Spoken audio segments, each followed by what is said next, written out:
Botany we have very good. Physics, chemistry. Physics also is there, very nice. And I am then interested in knowing, do we have people from social sciences? Say psychology, philosophy, philosophy and other branches. Before I start the lecture, I would plan according to the need of people, right? So that would be nice. So we have people from economics, political science, literary studies, say literature, Hindi, Bangla, English. Do we have people from Bengali? Very good.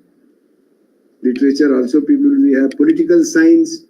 Very nice. Do we have people from agriculture?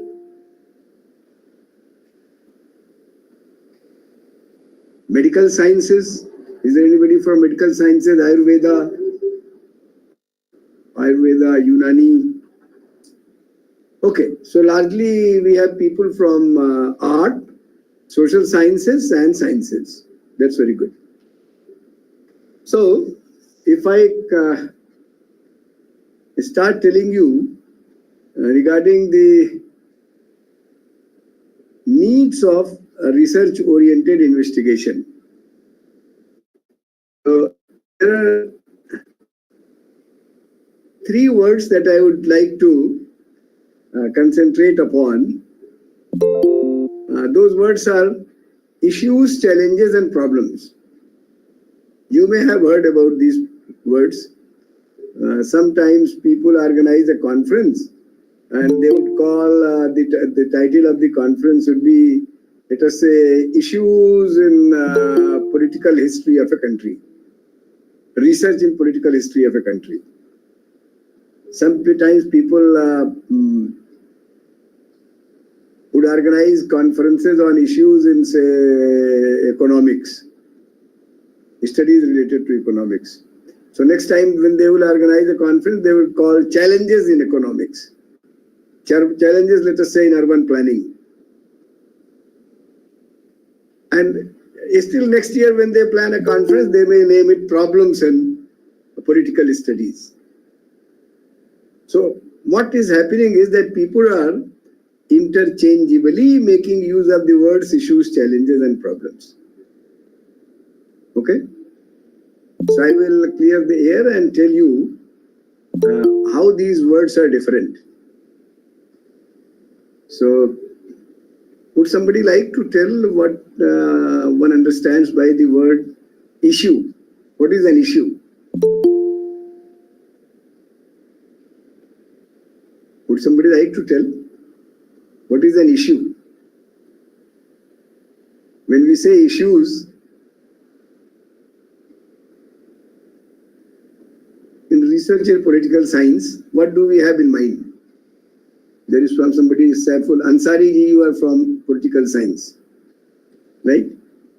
So would you like to tell what do we mean when we say issues in political science? So, sir, I think issue is a fact. Something that that people are worrying about. Do you know? Would you like to say like that? Like say democracy. There are many things that people talk about in democracy. There are issues in democracy. Whether proper governance, proper development is, and there are many types of democracies also that people talk about. So what people are worrying about, they may call it as an issue, right? Yes, sir. Yes, sir. Okay. So let me tell you where from this word factually comes. There is a word known as a concern. Suppose somebody is visiting Varanasi and tells me that wants to pay a visit to Shiva temple, right? Normally people come to Varanasi to go to Shiva because it is place of Shiva, Lord Shiva. Suppose somebody says that I want to visit a Shiva temple. A Shiva temple means any Shiva temple. When somebody says that wants to visit the Kashi Vishwanath, then obviously it is the Kashi Vishwanath temple. right? But when somebody says, I want to visit a Shiva temple, what it means that any Shiva temple is good enough for visiting. So it is a concern of a person who has come to me as a guest, right? And it becomes a concern of mine also because I have to arrange for that darshan. So in our university campus, there is a Shiva temple. So I can say it is no issue because it is at a walking distance from my department and it is not much crowded. So anybody can just within 3 to 5 minutes you can reach Shiva temple and pay darshan there, right? You can attain the rituals and whatever you want. You can have some ceremonial puja or anything. So I would say it is no issue. Why do I say it is no issue? But if my guest says that I wish to visit the Kashi Vishwanath temple, then it becomes an issue for me. Why? Because then I have to find out when it is too crowded, when it is possible to get a slot so that my guest doesn't have to stand long hours in the queue, right? So it becomes an issue for me. So what we are getting from it, I said that making a visit to a Shiva temple, any Shiva temple, then there is a Shiva temple in my campus itself, in our campus, right? So there is no difficulty. There is no constraint. No constraint in the sense means, constraints means that there is not much restriction on timing. There is no need to purchase any ticket or anything. You just walk in and you would be able to pay visit to the temple. So I say it is no issue because there is no difficulty or constraint associated with it. When one says that wants to visit the Kashi Vishwanath temple, so there is a difficulty because you have to manage transport. Varanasi is a very crowded city. So by car you cannot reach some places. You better ride a rickshaw or take a three-wheeler and it will drop you much before you reach the crossroad that leads to Shiva temple, right? So there is a difficulty in reaching also, and there are crowded times, not crowded times. So you'll find out whether in the morning it is possible to pay a visit, let us say at 4 a.m. But 4 a.m. also a difficult time because it is Mangala Aarti time because there are so many people who come there. So then you have to find out, and these days it has become very difficult to pay a visit to this temple, the Kashi Vishwanath temple, because of the obvious reasons, because so many people are coming to pay visit. So there are constraints also, constraint in terms of the time, the arrangement, and many people would start trying to find out if there is some acquaintance of ours who can arrange this visit, right? So one thing I have told you, that something becomes an issue if there are associated difficulties and constraints. Is it okay? Is it understandable? We will talk later about research issues. How to identify research issues. I suppose everybody is able to understand my simple English that I am trying to make simple as much as possible. Right? Just keeping in mind that there may be people from different states, from different places. Everybody may not understand Hindi, so I am sticking to English. If anybody has any difficulty in understanding, you can stop me and ask. Right? I think today is your last set of lectures that we are going to have now with me. And you end the program today, it seems, because it was up to 24th. So we will talk about research issues in this fashion. Let me give another example that would be very much understandable to everybody and more to social science people. Suppose, consider the concern, as I said, a concern of mine, because I had a guest who wants to pay a visit to temple, and it was concern of my guest also, so it became my concern also. It remains a concern, it doesn't become an issue, we say it is no issue if there are no constraints and difficulties in addressing that concern. If there are constraints and difficulties, then we will say it is an issue. Okay? Let us consider another example. Then I will talk about challenges. Now I have talked about issues, now I will talk about challenges. Education of children. It is a concern of parents. It is the concern of teachers. Every family in the society has this concern, good education of children. It is a concern of society also, and it is a concern of a government also. If we consider our country, it is a concern of individual state governments, and it is a concern of central government also. Right? That is why we come across something known as new education policy. Correct? So education of children, why it is an important issue. And you can understand, no, I am not doing any PPT, I am just talking to you. There won't be any PPT. With PPT, I get tied to something written in the PPT, so I don't use them. When I am talking to teachers, I just tell about my understandings that I want to convey you to be.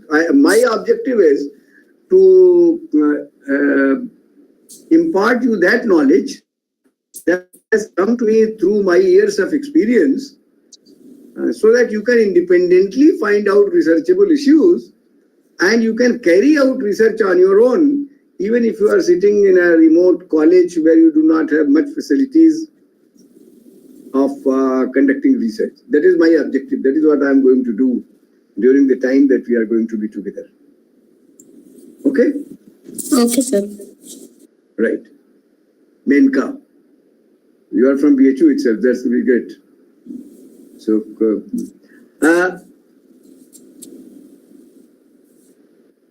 this becomes a concern of everybody, and anything that is a concern of many stakeholders of the society, that becomes important most concern, and it finally becomes an important most issue if there are constraints and difficulties associated with it.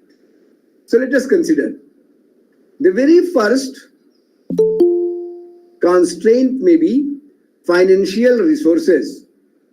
Does the country, does the government have sufficient financial resources to establish good schools? Establishing good schools means acquiring lab, constructing building, appointing teachers, paying teachers, arranging for electricity, arranging for water, building, etc. For everything you need money. And as you know, the government is not having too much of financial resources. That is why government resorts to inviting private players to establish schools. That is why you find so many private schools everywhere, and engineering colleges, private degree colleges, private intermediate colleges, even private universities are there, right? So that is first. This concern, when you start addressing concern of education of children, then the very first concern is that of whether we have sufficient financial resources to establish this school. So that is one constraint. The other constraint, and you see associated difficulties are also there. If you have money, then how you should channelize the money so that it reaches appropriate point and really the money is incurred as expenditure to establish good schools. So that is the difficulty. You can see the difference between constraint and difficulty. There may be a financial constraint, and even if the finances are arranged, then there may be difficulty in making use of the money. Okay? Similarly, another problem may be that do we have sufficiently trained human resource? Do we have sufficiently trained human resource to become teacher? So even if we have got very great buildings, that is infrastructure, electricity, maybe even air conditioned halls, rooms, etc., everything. But if we do not have appropriately trained human resource to become a teacher, appropriately trained and people willing to be teachers, so that good people come to teaching, they do not run away from teaching as a profession. Right? So that is another constraint. First we talked about, do we have sufficient resources to establish a school and run schools? The second constraint is, do we have sufficiently trained human resource to become teachers? And the third constraint is, in a country like ours, do we have willing parents who would send their wards to schools? In country like ours, it may happen that parents may not be willing to send their wards to schools. Why? Because the child may be participating in earning livelihood of the family. So if parents are going to jungle to collect wood, the child may also be going, because otherwise not good deal of food would be collected and not much money would be there in the family, and child would also suffer. How does the child get the food? Otherwise, who would take care of the child, because both the parents may be going into jungle. Do you get this point? So it is another. So there are three constraints and associated difficulties we have identified. That is why education of children is an issue. Let me tell you that these constraints and difficulties factually form the challenges. These constraints and difficulties factually form the challenges. So it is our responsibility whenever we are doing research. Later I will be talking about what is research, right? So it is our first responsibility as a researcher to find out researchable issues. What would be a researchable issue? Something that is a concern of professionals of that field. Like if we are talking about political science, right? So there are concerns of people that if you want to have democracy, the main issue is that real participation of people in taking decisions of the country, in forming government. There are many researchable issues. And different types of democratic structures have been talked about, keeping in mind different researchable issues that one may come across. And around those researchable issues, you will come across research papers that are written in journals and magazines. That is why when you go for PhD, your supervisor asks you to go and find out what are the research issues that are currently being talked about, that they are worrying about, right? So when you talk about researchable issues, you would immediately find that there are challenges that are addressed in addressing the issue. What I have told you in the beginning, that something is a researchable issue only if there are associated challenges in forms of constraints and difficulties. If there are no constraints and difficulties, then there is no issue. So similarly, a research issue is also there if there are associated constraints and difficulties. Is it okay? So if you go to find out, if you read any journal of your subject, you try to look at the research papers and try to find out what are the researchable issues that people are talking about. And if there are, and let me tell you, when like if you have done physics, etc., then you would find if there is an abstract, they would write about it is challenging to address this issue, this research issue. You will find these types of sentences also in those research papers. Related to issues and challenges is something else known as a problem. So there is an issue, there are associated challenges. For every issue, there has to be associated challenges. Challenges in form of constraints and difficulties. If there are no challenges, it would never be issue. You will say that it is no issue. So you can do research if there are associated challenges in form of constraints and difficulties. Right? So if you look at these researchable issues and constraints and difficulties, then you can find small or big problems that need solution. Let me give you an example from this education field itself. We said that there may be a constraint that parents may not be interested in sending their wards to schools just because there is a problem of food of the child. Because parents should be out, who will get the food? Both the parents are out in the jungle. Nobody stays at home. They are poor people. Right? So child is with the parents. वो पीछे कभी-कभी बांध करके भी माताएं जाती हैं खेतों में जहाँ construction site पे काम करने. So you'll find these types of situations. Right? You see, our country took so many years after independence that many dropouts of the children is there in the school just because the square meal during the daytime when parents are out at work is a problem for children.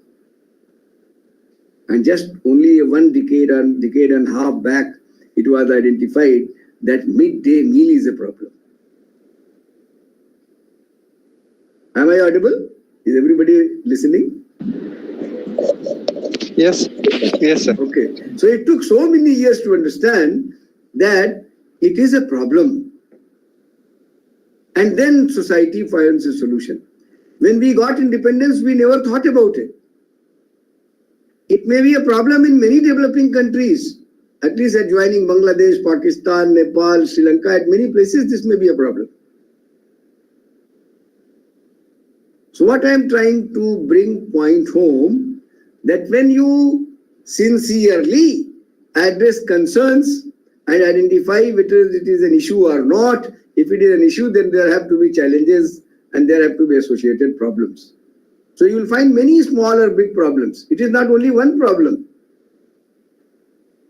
Midday meal. Another problem in education. I am talking about now another problem with the same education. Education of the girl child. Look at that issue.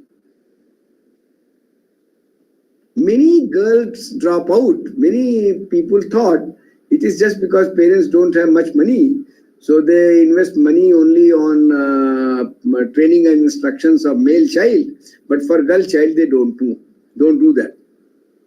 Our country took so many years to understand that dropout rate of girls increases heavily after they attain age of 11, 12, 13 years. Why? Because in schools, there are no toilets available. In many schools. Or if even the toilets are available, they are in bad condition. You see, in our country, girls did not complain about toilets being bad, even to those parents who themselves were teachers in the schools. Even now today, if you go to certain colleges and universities, I have seen such institutions where there are toilets for girls or ladies. They are in very poor shape because not many girls or ladies may be there. And nobody goes to inspect. Normally heads of the department, deans, etc. are male people. So nobody has time to identify that toilets are in poor shape and they have difficulty. So if they attend there, then they face multiple problems. So that is how this was found out, that there is a difficulty in identifying the research issues, challenges and problems. And if you don't know problems in the context of issues and challenges, you don't solve them. So our country took so many years to understand this, that for girls there should be toilets in the schools. For that matter, in the whole country. I mean, toilet was a problem. There is a film also, I think, with the name toilet itself, for the country itself. Right? So issues, challenges and problems are related. So in your field also you can do them. You can find out issues, challenges and problems. Now I will come to the idea of research, and then I will tell you how researchable issues are identified. Is it understandable what I have talked about, issues, challenges and problems? Yes. If there is any question related to that, you are most welcome to ask. Arindam wanted to say something. Arindam Chakravarti spoke, it seems. Does anybody have a question? If there is no question, I proceed further. Right? I'm very happy to see there are some 72 people who have logged on. Okay. Now I come to tell you what is a researchable issue.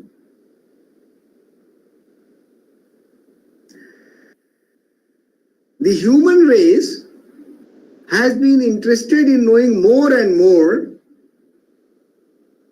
about two things.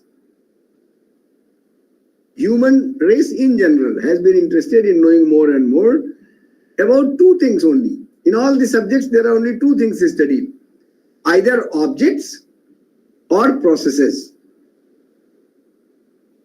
Objects like if you are doing physics, then you are talking about physical objects, either at nano level or macro level or bigger levels.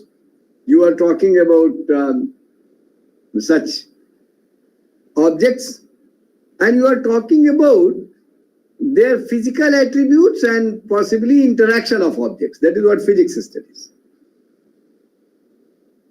If you are talking about political science, then you are talking about governance, then you are talking about the process of governance. You are talking about objects like what is a state, what is a government, right? Who is a citizen as an object? Then parliament. There are so many objects that you talk about. And processes like the election process, forming a government. There is a process. What is a process? A process is a set of activities. A process is a set of activities. Actions. Activities are what? They correspond to actions. Like if there are two or more physical bodies, they may have interaction in terms of one body maybe running, the other chasing it and hitting it. Right? So there are processes that you want to study, like if you are doing studies in climatology, then you may be interested in knowing more and more about rains. How does a rain occur? So what is the process that is followed in occurrence of rain? What activities are carried out in the atmosphere when a rain occurs? So that is a process. Right? Objects are like sun, moon, earth. They are also objects. So it can be at bigger level, it can be a smaller level. When it is sociology, then there are objects like crowd, group of people. When you are, say, talking about literature, then there are objects like text, poem, a book, a writer. Process of writing a text, evaluating a text. How many types of things are there? That is known as a process. So we want to know more and more about certain things. And people would say that if you want to know more and more, you will do some investigative study. You should investigate and find out more and more about an object. For example,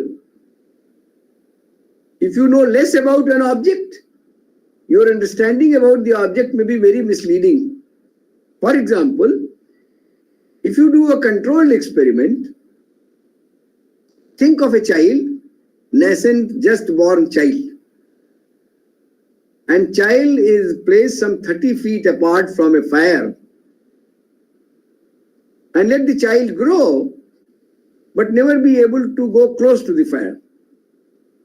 So child would die with this knowledge, and he is not told about anything. The child would die with this knowledge that fire is a good thing. It has a glow, it goes up, it comes down, it changes the shape, etc. Correct? But if you place the child near the fire, then the child experiences the heat, so knows more about it. If you show that fire took place something and everything got burned, the child knows still more about it. So that is what means research. What is research? People have searched for various characteristics of different objects and processes,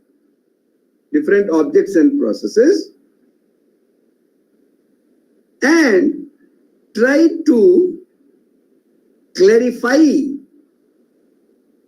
objects and processes in such a manner so that everybody else can also understand what are the characteristics of these objects and processes. So such investigative studies have got one objective. That objective is known as disambiguation. I hope everybody understands what is an ambiguity. What is an ambiguous statement? If anybody has got any problem, may put up the question so that I explain it. What is an ambiguous statement? Would somebody tell me? Tara Rani, would you be interested in telling what is an ambiguous statement? Tara Rani, Menka, anybody may tell. Arindam. What is an ambiguous statement?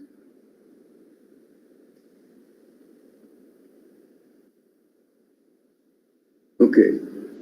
If nobody wants to respond, yes, Amit Chaudhary.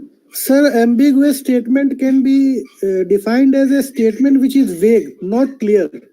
Not clear. Okay. Very good. Very good. I will clarify further. That was the objective, that you give something and then we concretely define it. Any statement, if it can have two or more interpretations, then we say it is ambiguous. An unambiguous statement is one that has unique interpretation. That has a unique interpretation. So it is the objective of the investigative study. That is what you do in research. You try to convey the knowledge in this form so that everybody concerned, there are reviewers, they would consider your research papers and they would agree that whatever you have arrived at as understanding would be good enough. So, in pursuit of knowledge, when people try to do this, they keep addressing this question of disambiguation of knowledge. So suppose, as I said, you have to talk more and more about the characteristics of an object or process. So what is done in research, that is why the word research. Others have also searched for concrete knowledge about the characteristics of an object or process. I am also adding more to it, right? So that the picture becomes more understandable and more clearer. That is why it is called research. Others have searched for characteristics that describe some object or process. I have also tried to do that, right? I will leave two more terms to be followed later. The one is known as innovation and the other is known as invention.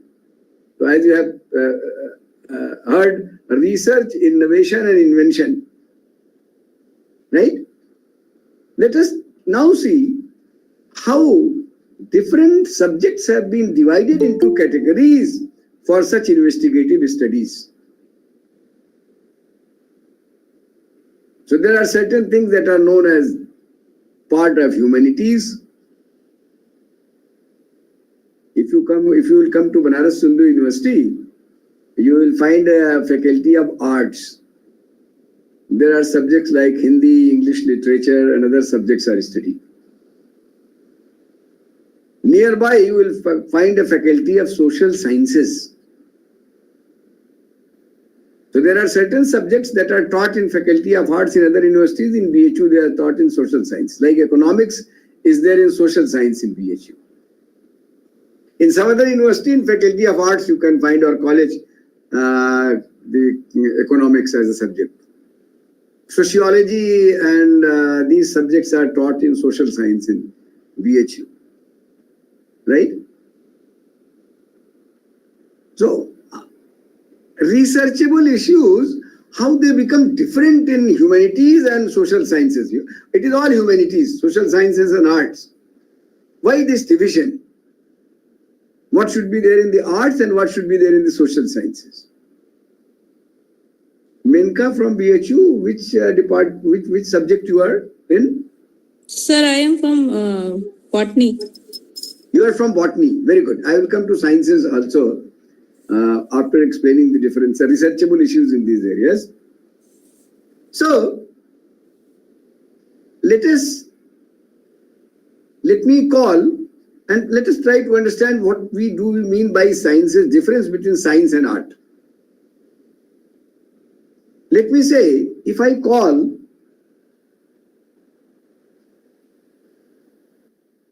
an artist, let us say a painter, and I ask the painter to paint something on the white wall, right? The painter would take brush and paint on the white wall or whiteboard, whatever it is.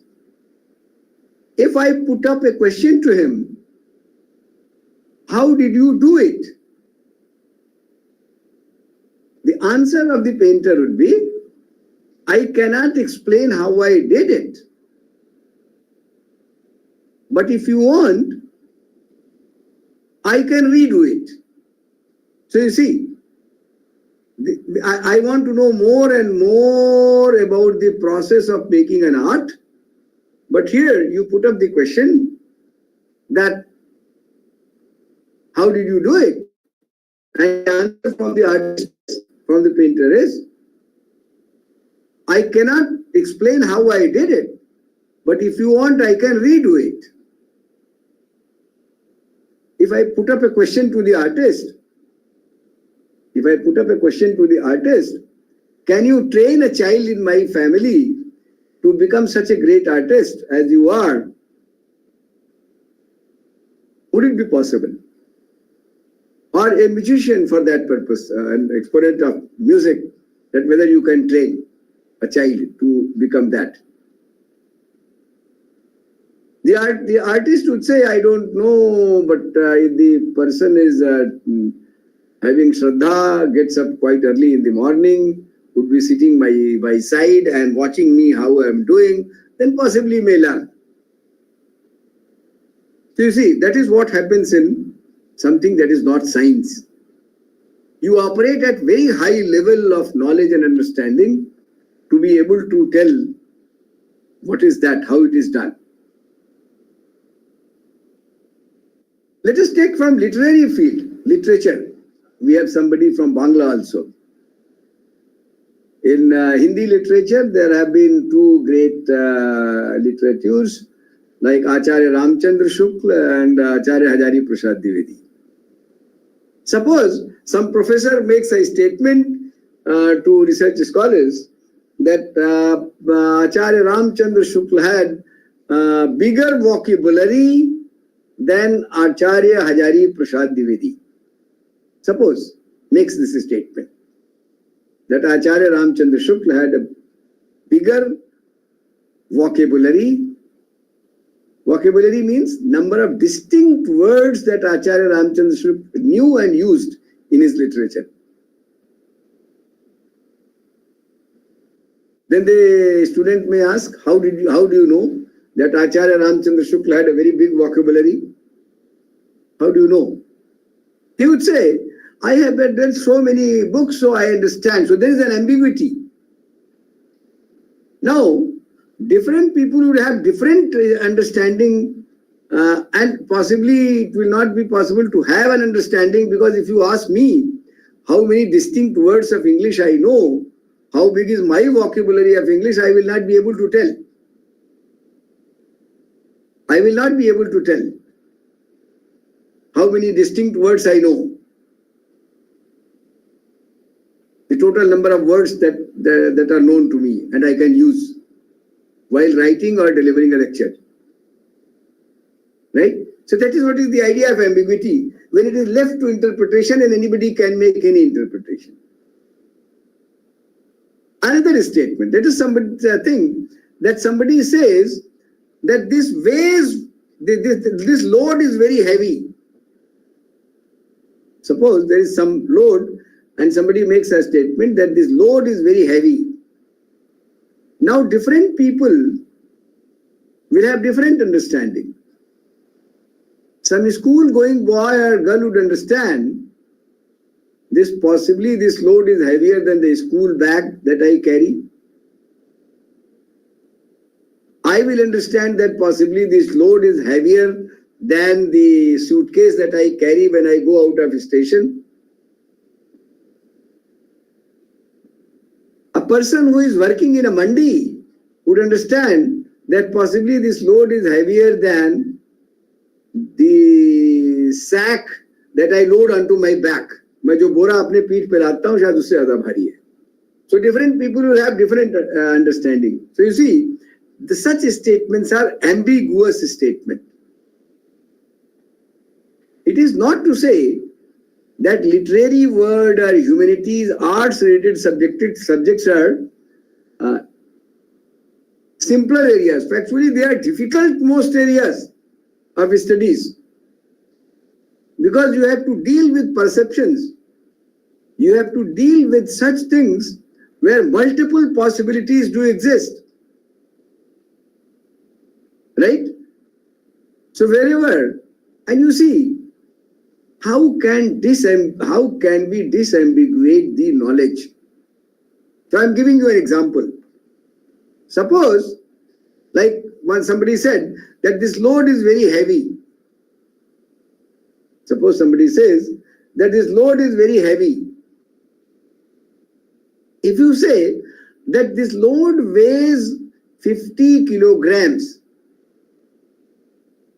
and you say this load weighs 50 kilograms.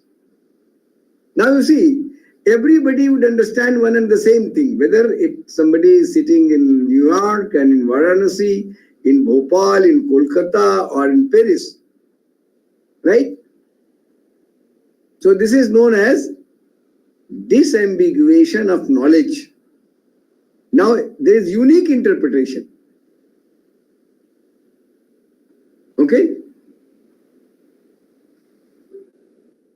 As long as it is an art, like if somebody prepares a food in families, some people would say that it is a very good food, very tasty food, even if it is not that great food. But there are some elders in the family, they would never appreciate whether a food is good or not. I mean, they would say it's okay. And sometimes their okay means very good, because they have never appreciated. And somebody who has habit of saying it's always very good, so he may be saying very good when it is not good. So everybody is good and bad is also different. That is also ambiguity in his statement. It is subject to possible multiple interpretations. Correct? So factually, in the case of art also, suppose some artist has made something on the whiteboard, and if you ask someone how good it is, somebody who can appreciate the abstract art would say it is a great piece of art. Somebody who doesn't understand abstract art would say it is rubbish because it doesn't make any sense. If somebody is talking about, if somebody is singing classical music, everybody may not be able to appreciate it. But those who are Guni Shrotas, they would be able to understand and say that it is better than the normal ghazal that you are listening to. And so there is, if there is no unique interpretation, so the major objective of the research activities is to go for disambiguation of knowledge. And where the knowledge may have ambiguity, there you write so many research papers, etc., to clarify what you mean. To clarify what you mean. Right? So I will now give you an example. What are the subjects that are there in the social science faculty in Banaras Hindu University? In social science faculty in Banaras Hindu University, we have got subjects like economics. Why? Because there you have quantification of qualitative assertion. Something is called as a qualitative assertion, like if I say it is very good, it is bad, it is lengthy, vocabulary is big. So when I say big, it is a qualitative assertion. Qualitative assertion means I am talking about some quality of the attribute of an object that is in my hand for study, right? That is in hand for study. So I am talking about attribute like size of the vocabulary or number of words known by a literature. एक साहित्यकार को कितने शब्द मालूम थे, right? So there is ambiguity. By quantification, disambiguation is possible. So if qualitative assertion can be shown in form of quantitative assertion, then disambiguation of knowledge takes place. So that is the first objective of research-oriented study, to go for disambiguation of knowledge. What factually the point I have to drive home, that every subject has got its associated art and science. As long as disambiguation of knowledge has not been done, it is art. When you go for disambiguation of knowledge, it becomes a science. So in social science, in BHU, you will find subject like economics, because quantification of qualitative assertions have been taken place, because you talk about profit in terms of money, you can talk about loss, even you can try to attempt to quantify the mood of the market. Sensex talks about what?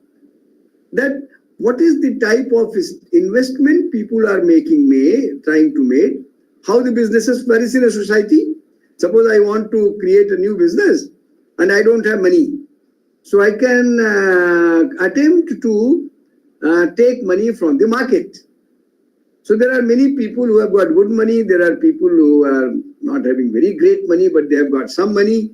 So you can issue shares of your business and promise them and describe your business that you are likely to earn a good deal of money. So if everybody takes 10 rupees share from you, you would be able to earn a lot, because I am going to earn a lot from the business. So people give money so that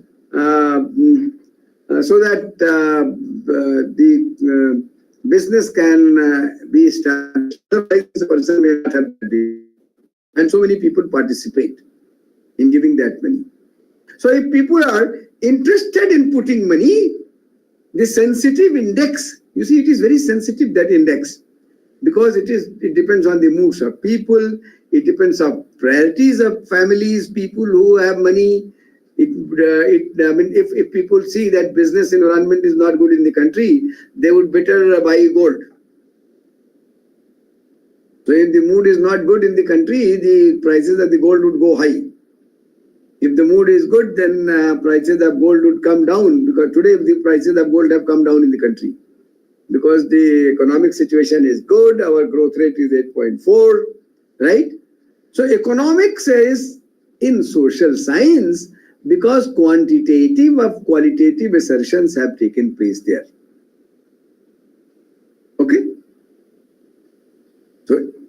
profit, growth, GDP, gross domestic product.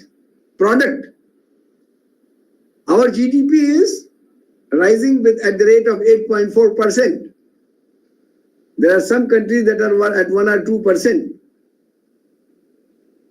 Okay? So there are many things that have been quantified. They have been understood to be quantified. And more researches are being done. We have somebody from economics. Who is from economics? You have more people from social sciences. I hope our economics colleague is listening to what I am talking about. Yes, sir. Kamalika Chakravarti. Where are you from, Kamalika? From West Bengal, sir. West Bengal, which place? Khatra Adibashi Mahavidyalaya affiliated to Bankura University. Very good, Bankura. Terracotta Temple Town is there in Bankura. Vishunpur. Yeah, yes, sir. Yes, very nice place. I have been there. Okay, so economics is related to social science also. Why social science is science? Because there people have talked about the indices like Human Development Index. You see, earlier GDP was considered to be good enough for showing. Tara ji, are you also from social science? Tara Kumawat? She just... Okay. Earlier, people thought that GDP is a sufficiently good index. And that is why you see sociology is in social science in Banaras Hindu University. Because quantification of growth of a society, GDP of a country, gross domestic product was good enough. Then people found that in many countries GDP may be good, but it may not tell about good state of the society, because the society may have many people who have difficulties, like education of girls, health of children, women, elderly people. GDP may be good, but these things may not be good. Kamalika, is it right that what I am telling about Human Development Index? Yes, sir. Yes, sir. Human Development Index talks about these things, that you have to find out an index, a quantifiable value, to define the status of a society. Because many countries that have great GDP, and today even many countries that have good Human Development Index, they may have other problems in the country. Like a school going boy, a student may come with a gun and shoot many people in the classroom or on the street. So GDP is good, Human Development Index is good, so still more research is required. So now people are talking about a new index. It is known as Happiness Index. And many of you may be knowing this index has something that has come from Bhutan. Bhutan is the country that first talked about Happiness Index. If the people are unhappy in the society, it means all social processes are not good. So more and more research is required in sociology, in economics, and they have to work closely so as to be able to tell about the state of a society or a country. That is development of a country, growth of a country. So all subjects that are experiencing quantification of qualitative assertion, they move from art to science. As long as some new subject comes, it remains in art as long as quantification has not taken place. For example, let me take again an example from literature. Who is from literature?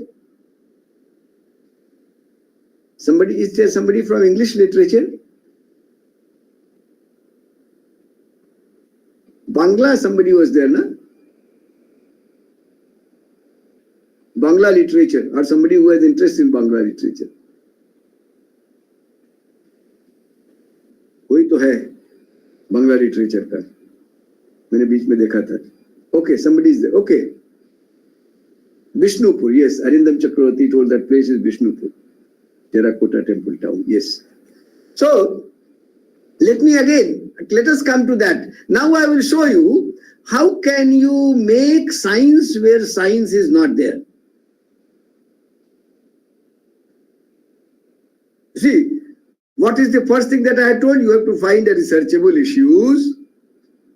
And the researchable issues is you are trying to understand more and more about something that is a concern. You are considering challenges, that is constraints and difficulties in addressing that. In the pursuit of understanding more and more what are the challenges, right? That for that researchable issues. So let us come back to that statement that somebody made a statement that this somebody makes a statement that the vocabulary of one literature is bigger than that of another literature. Now I will show you how can you make science of it. How science can be made out of it. So if you are in the literary field and you catch hold of a person who can do some computer programming, or there are programs and packages available, you don't need to write programs on your own. You know, computer is there, and if there is a device, the scanner, you can or you can input by typing in the text written by an author into the computer memory, and there can be a program that can make a table. A table may have two columns. In the first column, distinct words should be mentioned, and in the second column, you can write frequency of occurrence of that word in the text written by that author. I hope I am understandable. Whatever I am saying, it is understandable. So if there is a computer program that reads a text and makes a table, and table has got two columns. In the first column, you write the words, individual words that are known to the author and used by the author. And in the second column, you write frequency of occurrence. Hindi mein usko kehte hain barambarta. Ye kitni baar aayi hai. How many times it has occurred in the text written by that author. Now you see, two attributes you immediately find. One is the vocabulary of the author you find. Vocabulary used for writing text by that author. Okay? And not only that, you see how much of investigative study is being done, because it is becoming science now. It is not to say that everything would be done by this type of counting words, etc. Lot of work would be left for the person in the literary field, because they would now be working at a higher plane, doing more investigative research in their domain of literary studies, but they will have unambiguous knowledge when they make a statement who was knowing more words. And not only that, you can find out which was the favorite most word of that author. The word that was favorite most word of the author will have the highest frequency of occurrence in the table. Is it okay? Menka? Understandable? Making of tables?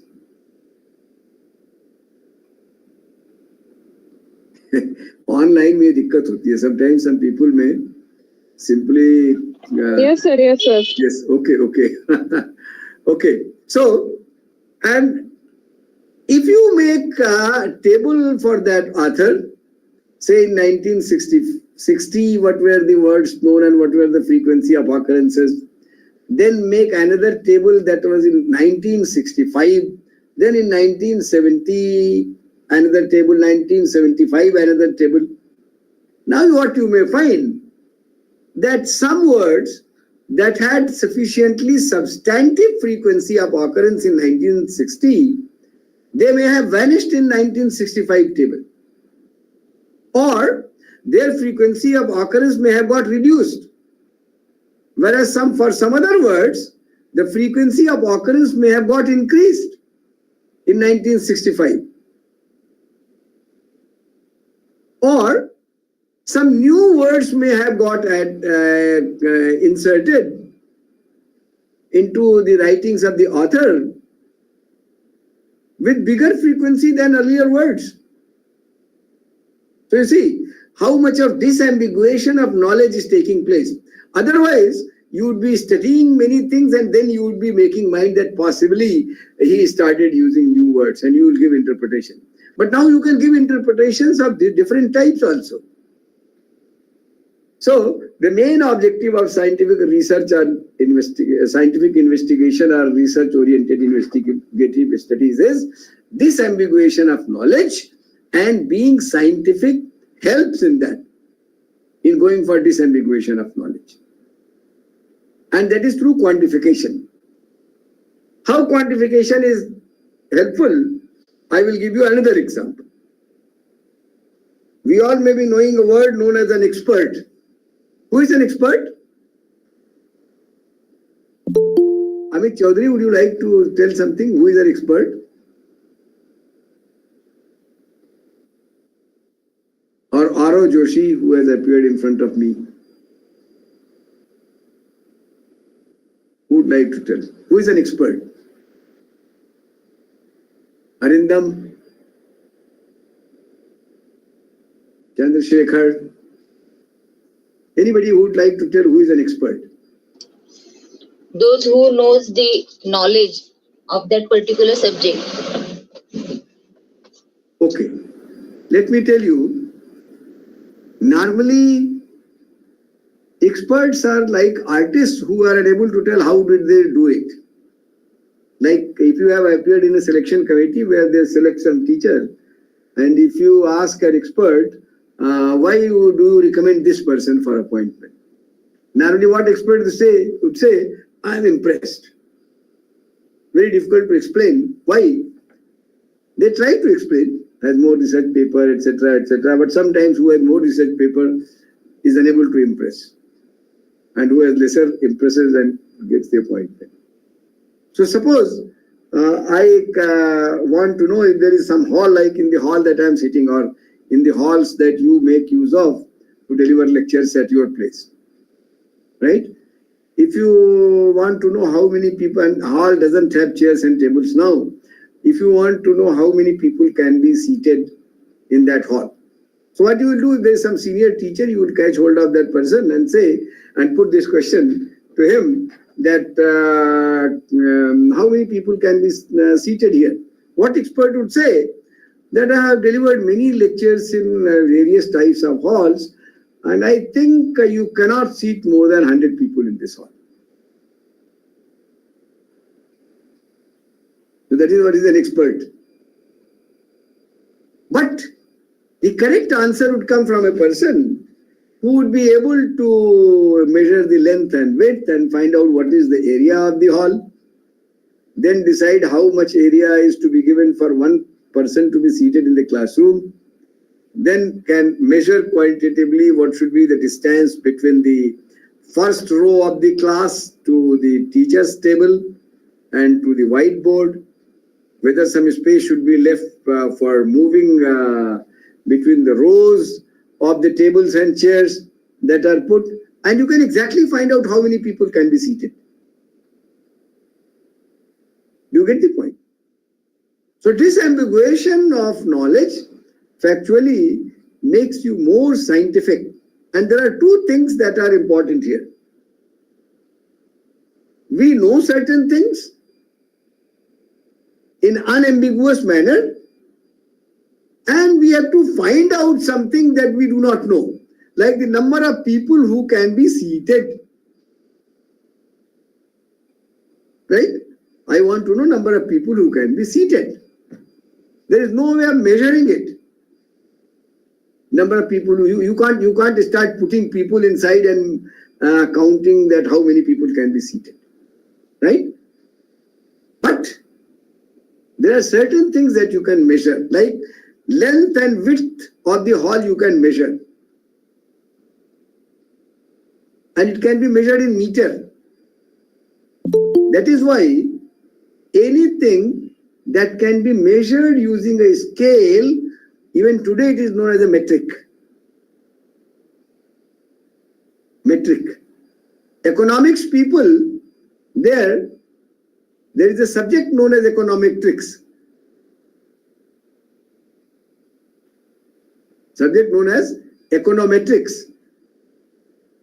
So, you can measure the length and width, and you see how making a science is happening. You can find out the area of the hall. There is no scale, there is no measuring device for measuring area. But if you know length and width, you can find out area. That is how science is made. You can measure length and width and find out area. So you have developed a scientific method of measuring an area. And you can always decide how much area you would like to give to a person. That also you can decide in terms of length and width for one person to be seated. Right? And then you can find out. So there are two things. We try to define known things in terms of, unknown things in terms of known things. Like Menka is in botany. So there you would like to find out cells, tissues, you would like to find out an organ in a plant or something, and you would like to understand more in terms of tissues and tissues in terms of cells. And then you would say that I am working in microbiology because you are still going deeper.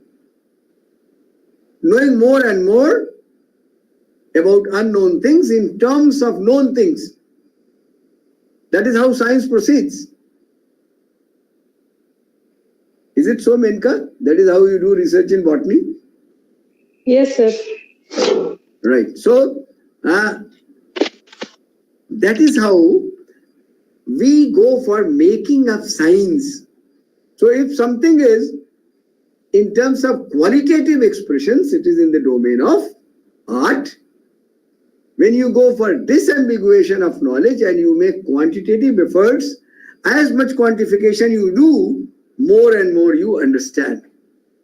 That is one point, that is difference between science and art. But it doesn't stop there only. There is another important thing that research does and scientific research does. What is the other thing? You see, we are interested in knowing more and more about objects. We are interested in knowing more and more about objects or processes. So if you have got an object, then like in botany, you will have a stem, leaves. You want to know more about roots, stems, leaves, different types of plants. And then you try to know more and more. Then you go at the cellular level. You try to understand what they are and how they are composed and how they are different, etc. You try to learn more and more. And this process of knowing, and then the processes like how does rain occur, you want to know more and more. When we proceed from objects, if we can measure the attributes that describe the object in a nice way, then we have some knowledge about that thing. Like physics people. We have somebody from physics. Who is from physics? Yes, sir. Yes, Arindam, you are from physics, no? So, Yes, there is one interesting thing that is known in the whole world, that there are laws of existence And in a smaller domain, there are laws of nature, right? Nature is composed of what? Nature is composed of material world. Everything is material. Our wind, our plants, living creatures, non-living creatures, everything is made of materials, right? So if I'm trying to understand the objects and their interactions are for giving the processes.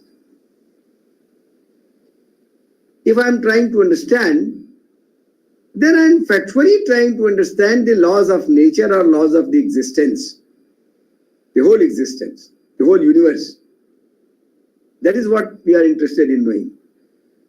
So there is one important thing that we all understand, everybody who makes studies, that laws of nature do exist, whether we know or not, whether we like or not. Whether we know or not, whether we like or not. So when making of science started, then first people tried to study those laws of nature that are describable in terms of physical attributes of objects. Laws of nature would be describing the processes and the characteristics of the objects. That is what material scientists do. They would go for characterization of the objects, materials, right? And the processes go for describing the attributes of the processes. What are processes? Processes are interaction among the bodies in terms of the actions and activities that are performed. A set of activities in appropriate order is known as a process. So physics studies, physics goes for disambiguation or more and knowing more and more about those laws of nature that are describable in terms of only physical attributes. What is a physical attribute? Like length, mass, color. These things are physical attributes. It can be at nano level, it can be at micro level, it can be at still bigger level, macro levels, etc. Those physical attributes can also be understood in terms of and activities also. Like if you look at laws of mechanics, when two things, if there is something and you are applying some force, it can be political force, economics force also, then you say that there are only two attributes that are important. One is mass and the other is the movement of the body. If some displacement would occur. So if something is moving, it starts moving faster. If you are applying the force in the direction of the movement of the body, then it will stop. It will start experiencing, yes, color in quantum chromodynamics. Very nice, very good. So if you apply force in the direction of the movement of the body, it will start moving still faster. And if you are applying force opposite to the direction of the movement, then it will experience retardation. So you make a science by saying that force is directly proportional to the mass onto which it is applied, and the acceleration that is experienced. Acceleration, you see, cannot measure. There is no scale for that. But if you can measure the change in the speed, velocity per unit time, then you can talk about acceleration. If you can quantify the velocity in terms of the distance covered in per unit time, and so you see, distance is something for which there is a metric, there is a scale available that you can measure. So you have been able to tell about force in terms of mass and the displacement, right? And you have made science of it. Why it is science? Because you have done disambiguation. Now anybody on this earth, everybody would understand one and the same thing. That is how gravitational force, everything was quantified and understood. So physics studies those laws of nature that describe some processes in this universe that are happening in terms of physical attributes of the body is concerned. Right? That is what physics. And these are laws of nature that exist. जब बीच में रुकना हो तो बता दीजिएगा. जब रुकना होगा बता दीजिएगा 5-10 minute. Right? Those laws of nature, I think there is some break given for you. Whenever that point will come, I will be later telling you about engineering and technology also, and I will show you that in every subject there is an art, there is science, there is engineering, there is technology, and how research is done in doing that. So physics does that. So two important things that we should note here, that nothing happens in this universe that does not follow laws of nature. Natural laws are in the universe. If I have to create some new thing, that will also have to follow laws of nature. And laws of nature do exist whether I like it or not, or whether I know it or not. They are there. That is why after research, the next word comes discovery. So by continuous research, by people engaged in research world over in the whole world, when people are discovering more and more relationship among attributes, more and relationship among unknown and knowns, right?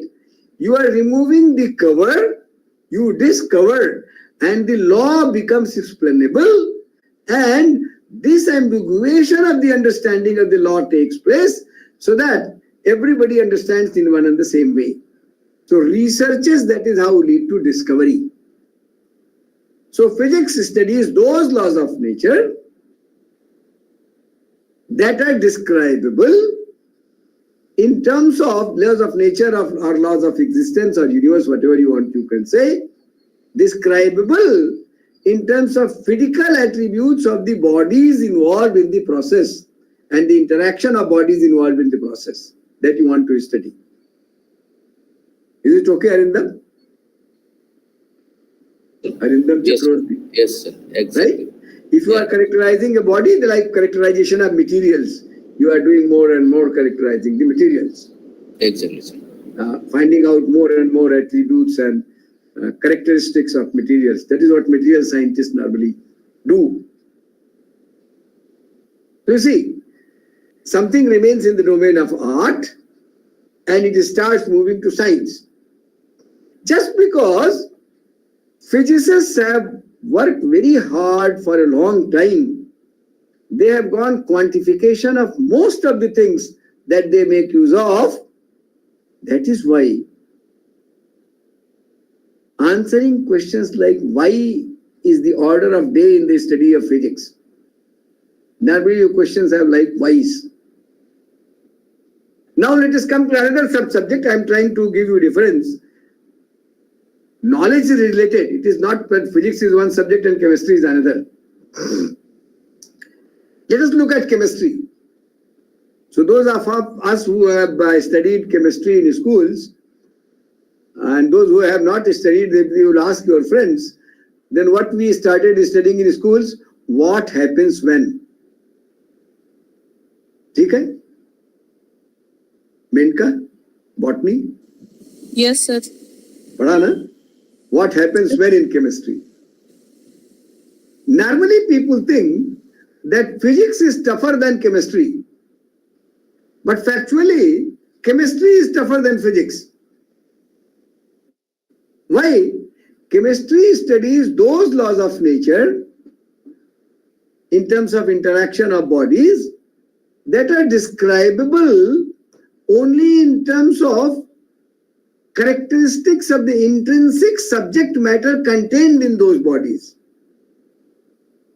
इन्हीं दो या दो से अधिक पिंडों में जो अंतर्निहित पदार्थ है, the material that is contained inside.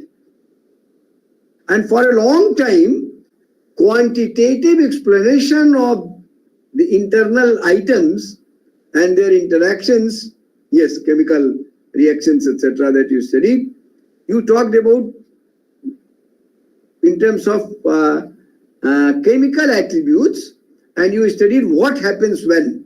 If you add this, then you would observe this. That is what happens when.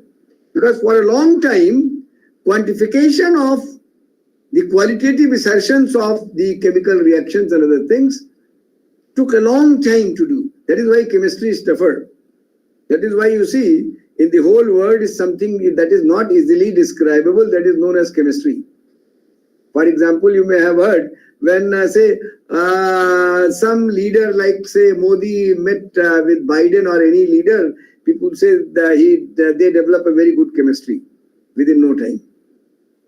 Why you call chemistry? Because you cannot describe what happened even then, right? So something that is not easily describable, not quantifiable is known as chemistry.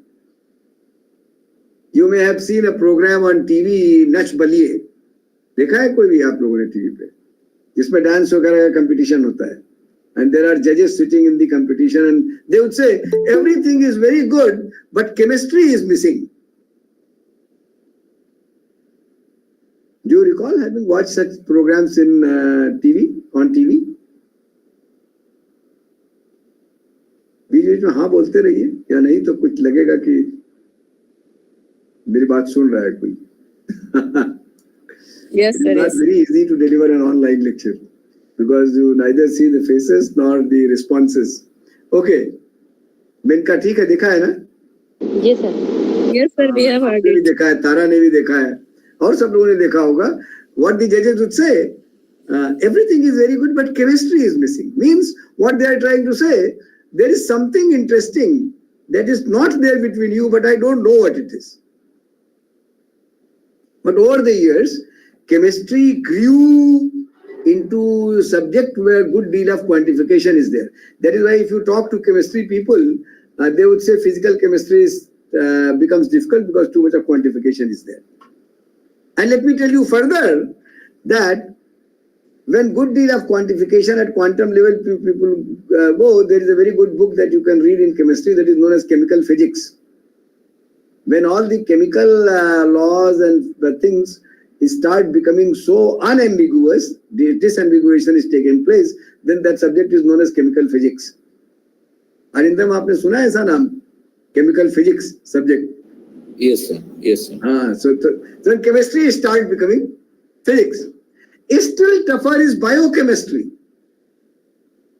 Still tougher is biochemistry. Why? Because biological processes and chemical processes are being studied together. चाय दे सकते हैं हाँ? Break दे दें? Yes, sir. Would you like to have a break? Yes, sir. Yes sir. हाँ ठीक है मैं भी चाय पी लेता हूँ आप लोग भी घर वर पे हो जहाँ भी हो चाय मिले तो पी लीजिए. So let us meet at now it is 17:26, right? Let us meet at 17:35, 10 minutes. 10 minute में मैं भी Okay, चाय sir. पी लेता हूँ. ठीक है और तब तक कुछ सवाल वाल हो तो तैयार करके रखिएगा. Make questions if you have. Okay sir.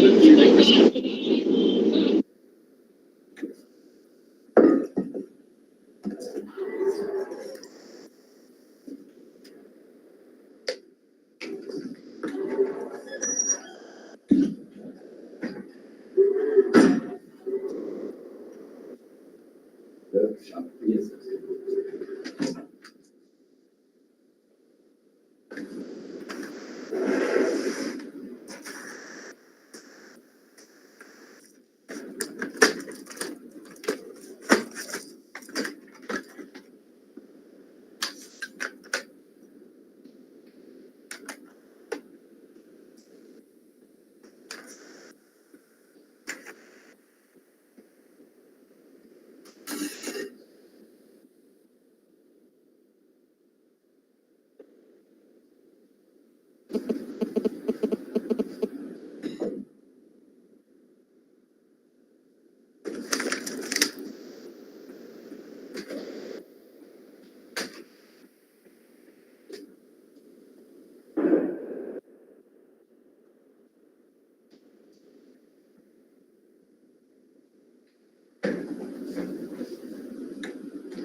Note और फीडबैक वगैरह कुछ मिलता है?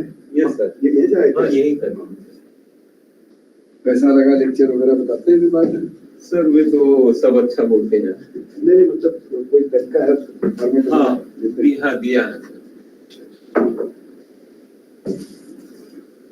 इसको नीचे जाऊंगा, इसको यस, इसमें पकौड़ी है, गरम गरम है सर। इसमें बाद में गरम कर देंगे, ज्यादा खाना नहीं चाहते।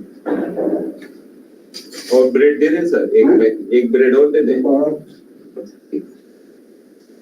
तुम्हारी घर दे दे बंदे को बहुत खाना। ठीक ठीक।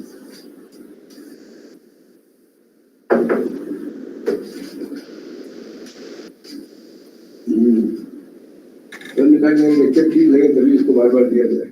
हाँ सर।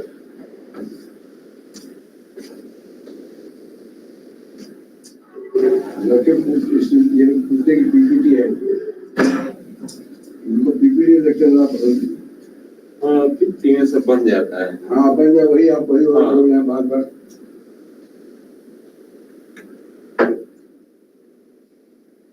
ऐसे इतने समय में अपने को जो समझ में आया। जी सर। अध्यापकों का बेहतर चीज होता है, हमारे अनुभव से सीखा। जी सर वही चाहिए भी सर। उद्देश्य भी इसका वही है। किताब में नहीं दिखा। हाँ सर किताब में तो मिल ही जाएगा बाकी चीजें, पीपीटी तो किताब में नहीं। हाँ, पीपीटी आदमी बनाएगा तो किताब के दायरे में बन जाएगा, और ऐसे बताएगा तो अपने अनुभव को बताएगा सर। हाँ।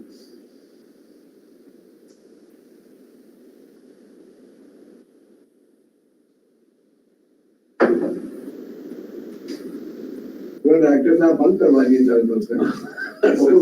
कोई शायद धमकी दे दिया, जो लड़का सुसाइड किया अभी उसके पिताजी। यस सर, मैं भी सुना हूँ। पिता शायद ये उसके पिताजी। यस सर, ये यार हैं। यार? Yes sir. क्या नाम? नाम तो बेटी जानते होंगे जी। तो शायद उनको कुछ पता चला है तो आगे की मतलब एडमिट की यहाँ की प्रॉब्लम थी, धमकी उनकी देके गए हैं, धमकी उनकी देके गए हैं, मरवा देंगे।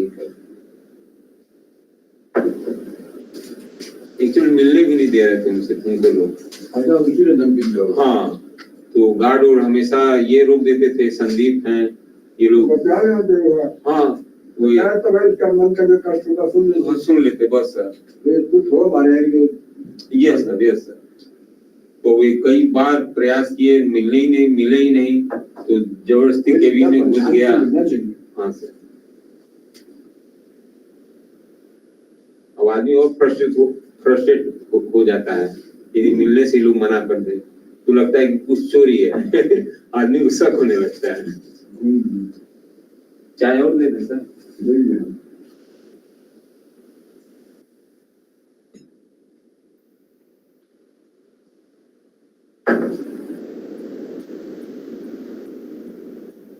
सुना था कोई लड़की दिया, वही आया तो कई बार आइडेंटिटी कार्ड लेके जाना, बोलते थे आए ही नहीं इधर।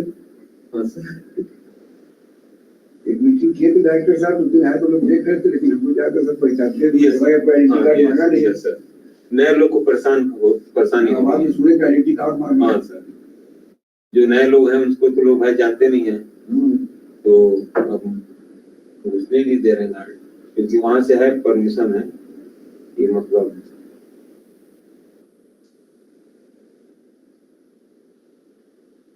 चारों ओर से एकदम पैक हुए, गेट बंद हो गया है, लाइब्रेरी की साइड से बंद है।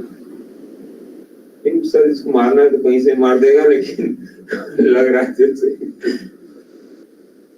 और मेन प्रॉब्लम वही है, उसको मिलने नहीं, मतलब ये कई बार प्रयास किया नियम से मिलने का, लेकिन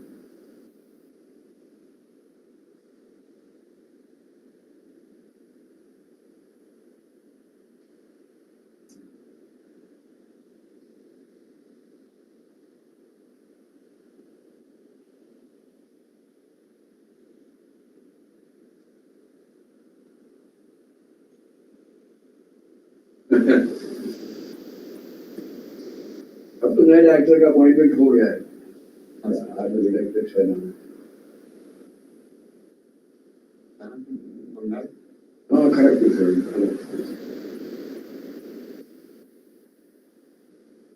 अभी आप लोग इंचार्ज हुए श्याम कमल जी।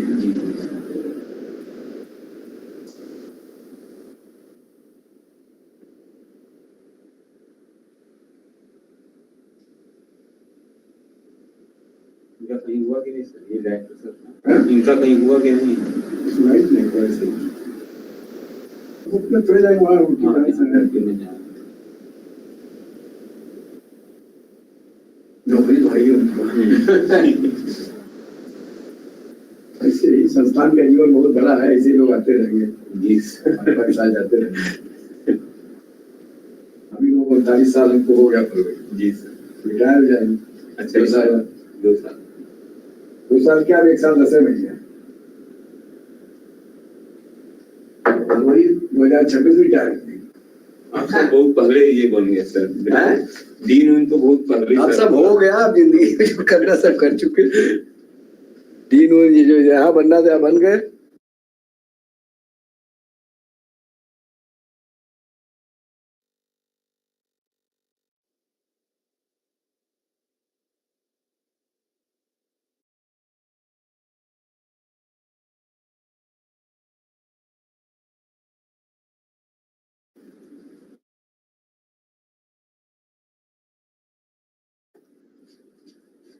Hello, I am back. Am I audible? Yes, sir. Yes, sir. संख्या कम हो गई है, 72 से 63 हो गई। Maybe some people have switched it off and then they would come back on the time. Okay. So what I was saying that quantification of qualitative assertion is required, and when you do quantification of qualitative assertion, many great things happen.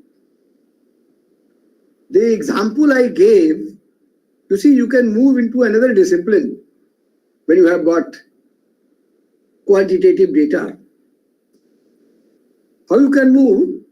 Look at that example that I gave you, where you make a table of words and frequency of occurrence of individual words for an author. The words that are used by an author in writing poem, in writing stories or novel, they are factually depending on the psyche of the person. We have studied that style is the person herself. भाषा शैली जिसको कहते हैं ना, any author who writes it is the person herself. So somebody who has been scolded for everything would be making use of one type of words. Somebody who has been made scared of situations would be writing one types of poems or one types of novels or stories. You get the point? So there are 3 types of persona in psychology. Do we have somebody from psychology? From literature we have people, but from psychology maybe there, maybe may not be there. One is known as choleric. Choleric is a person who gets infuriated, जिसको बहुत जल्दी गुस्सा आ जाता है, is known as choleric. The other person is known as sanguine. Sanguine are people जो बहुत भावना प्रधान होते हैं, बहुत भावुक होते हैं, इमोशनल होते हैं. They are known as sanguine. The third word is melancholic. Melancholy. Melancholy माने उदासीनता. And if you go to Ayurveda, there also you would find 3 prakriti of people under the name Vat, Pitta and Kapha. Vat, Pitta and Kapha. So choleric is person who gets infuriated very quickly, frequently, right? Similarly, Pitta is a prakrit. Pitta means bile secretion. I hope you know the word bile. Maneka पढ़ाते हैं कहीं ना जुआलजी वगैरह में bile, पित्त को पढ़ाते हैं पित्ताशय. Hello Menaka. Yes, sir. Yes. So गांव में कहते हैं कि जिसको बहुत गुस्सा आता है कहते हैं इनका पित्त बढ़ा हुआ है. So it is said that जिनको बहुत गुस्सा आता है उनका पित्त बढ़ा हुआ है. So in Ayurveda it is Pitta Prakriti. In analysis of literary text also this is known as choleric, and in psychology also. So factually a person who is of Pitta Prakriti or who is a choleric type psyche having, the one who is Kaphas is emotional, जो बार बार रोने लगते हैं, जो अपनी शादी में रोने लगते हैं लड़के, वो कफज प्रकृति के होते हैं. कि देखा सब लोग रो रहे हैं तो भी रो देता है, कोई बुरी बात नहीं है, it's not a bad thing. कफज प्रकृति के इमोशनल होते हैं. एंड मेलनकोली मीन्स उदासीनता, जिनको बहुत वातज होते हैं, जिनको गैस बहुत होती है, वात का प्रकोप होता है, उनको उदासीनता रहती है, मन नहीं लगता है कहीं पे. So you see, now you can go from to interdisciplinary research or transdisciplinary research. So such research issues that lie on the boundary of two subjects are known as interdisciplinary research issues. What it means, that knowledge of two disciplines must be applied to understand more and more about the objects of processes. Such types of subjects are known as interdisciplinary, like biochemistry. You need to understand the biological processes, you need to understand the chemical processes, right? And you combined study should be done. Or you may have heard about the subjects like biotechnology. Again, Menka may tell that we have a biotechnology department and biochemistry nearby. तुम्हारे department के सामने ही है मेनका ना? Yes, sir. Yes, sir. Actually, sir, I did my PhD from botany, but now I am in MJK College, Betia. Where are you? In West Champaran, sir, Bihar. Okay. Anyway, but it is your department. Even today, botany. Yes, sir. I did PhD from that department. Huh? I did PhD from BHU. That is why your name appears here as Menka BHU. That's very Yes, good. sir. That's very Yes, sir. nice. Yes, sir. Okay. Yes. Thank you. BHU is our alma mater. That's great. Yes. So, that is known as interdisciplinary research. Such research issues that need exploration by application of knowledge of two disciplines means they are lying at the boundary of two disciplines. They are known as interdisciplinary. There is something known as transdisciplinary research also. Transdisciplinary means if there is some research issue that cuts across multiple disciplines, that is known as transdisciplinary research. If you have some topic where you require material science people, where you require biochemistry people, you may require botany people also, microbiology people. Material science means physics people mainly. There are material scientists and technologies, and they have to work together. That is known as transdisciplinary. Actually, the original word is multidisciplinary research. But every multidisciplinary research may not be transdisciplinary. Why? What means multidisciplinarity? That if there is some research issue or research topic that can be subdivided into multiple parts, and individual parts can be given to different disciplines or departments, and the answers obtained from there can be combined to get the solution. They don't need to work together, or they don't need to apply the knowledge of 5 disciplines simultaneously. They are multidisciplinary. But when you require the joint application of knowledge of 2 disciplines for the problem sitting at the boundary of 2 disciplines, it is known as interdisciplinary. And if there are research issues that cut across multiple, they are known as transdisciplinary. Right? So we have talked about research and discovery. Why discovery? Because we want to understand more and more about laws of nature, laws of universe. So laws of universe can be known, and if you do quantification, that is why you see all scientific studies now in economics, sociology, everywhere, you require statistics to be used, right? Or some new discipline has come, data analytics. If you have good deal of data available, then you can have analytics. That is also application of statistics with computational science. So you see, you can start from arts go towards quantification of qualitative assertions for the purpose of discovering the laws of nature, contributing towards that, and making more and more understandable the objects and processes that you are interested in knowing. Like if you are in psychology, you are studying sociology, you are studying crowd, you are studying groups, you are studying group behavior, crowd behavior, you are studying about government, you are studying about social order, you are studying about policing. There are so many things, objects and processes that you can study. So as you can now understand, every domain of knowledge, factually, everything is interrelated. That is why today we say, you see, the science was going very well, but the direction of the science has been a difficulty. Why? Because after science comes engineering and technology. I'll be very shortly talking about engineering and technology. So if you will talk, we will see there, what we have resulted in on the development of science and engineering and technology has led to what? What people say, that if the present model of development driven by science and technology would succeed, the nature and society would fail. What it means, as much development we are getting, that more problems are getting created. Only few problems are getting solved, but more newer problems are getting created, like pollution, like if computer games are being made, then such games are coming because people may die, so on and forth. Let us, for example, take economics. Economics studies laws of nature that drives the growth of economics.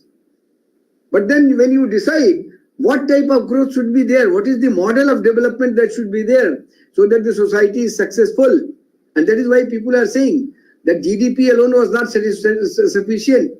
Then we had gone to Human Development Index. I think Kamalika was responding to this thing. And then I said, Happiness Index. Hello Kamalika, are you around?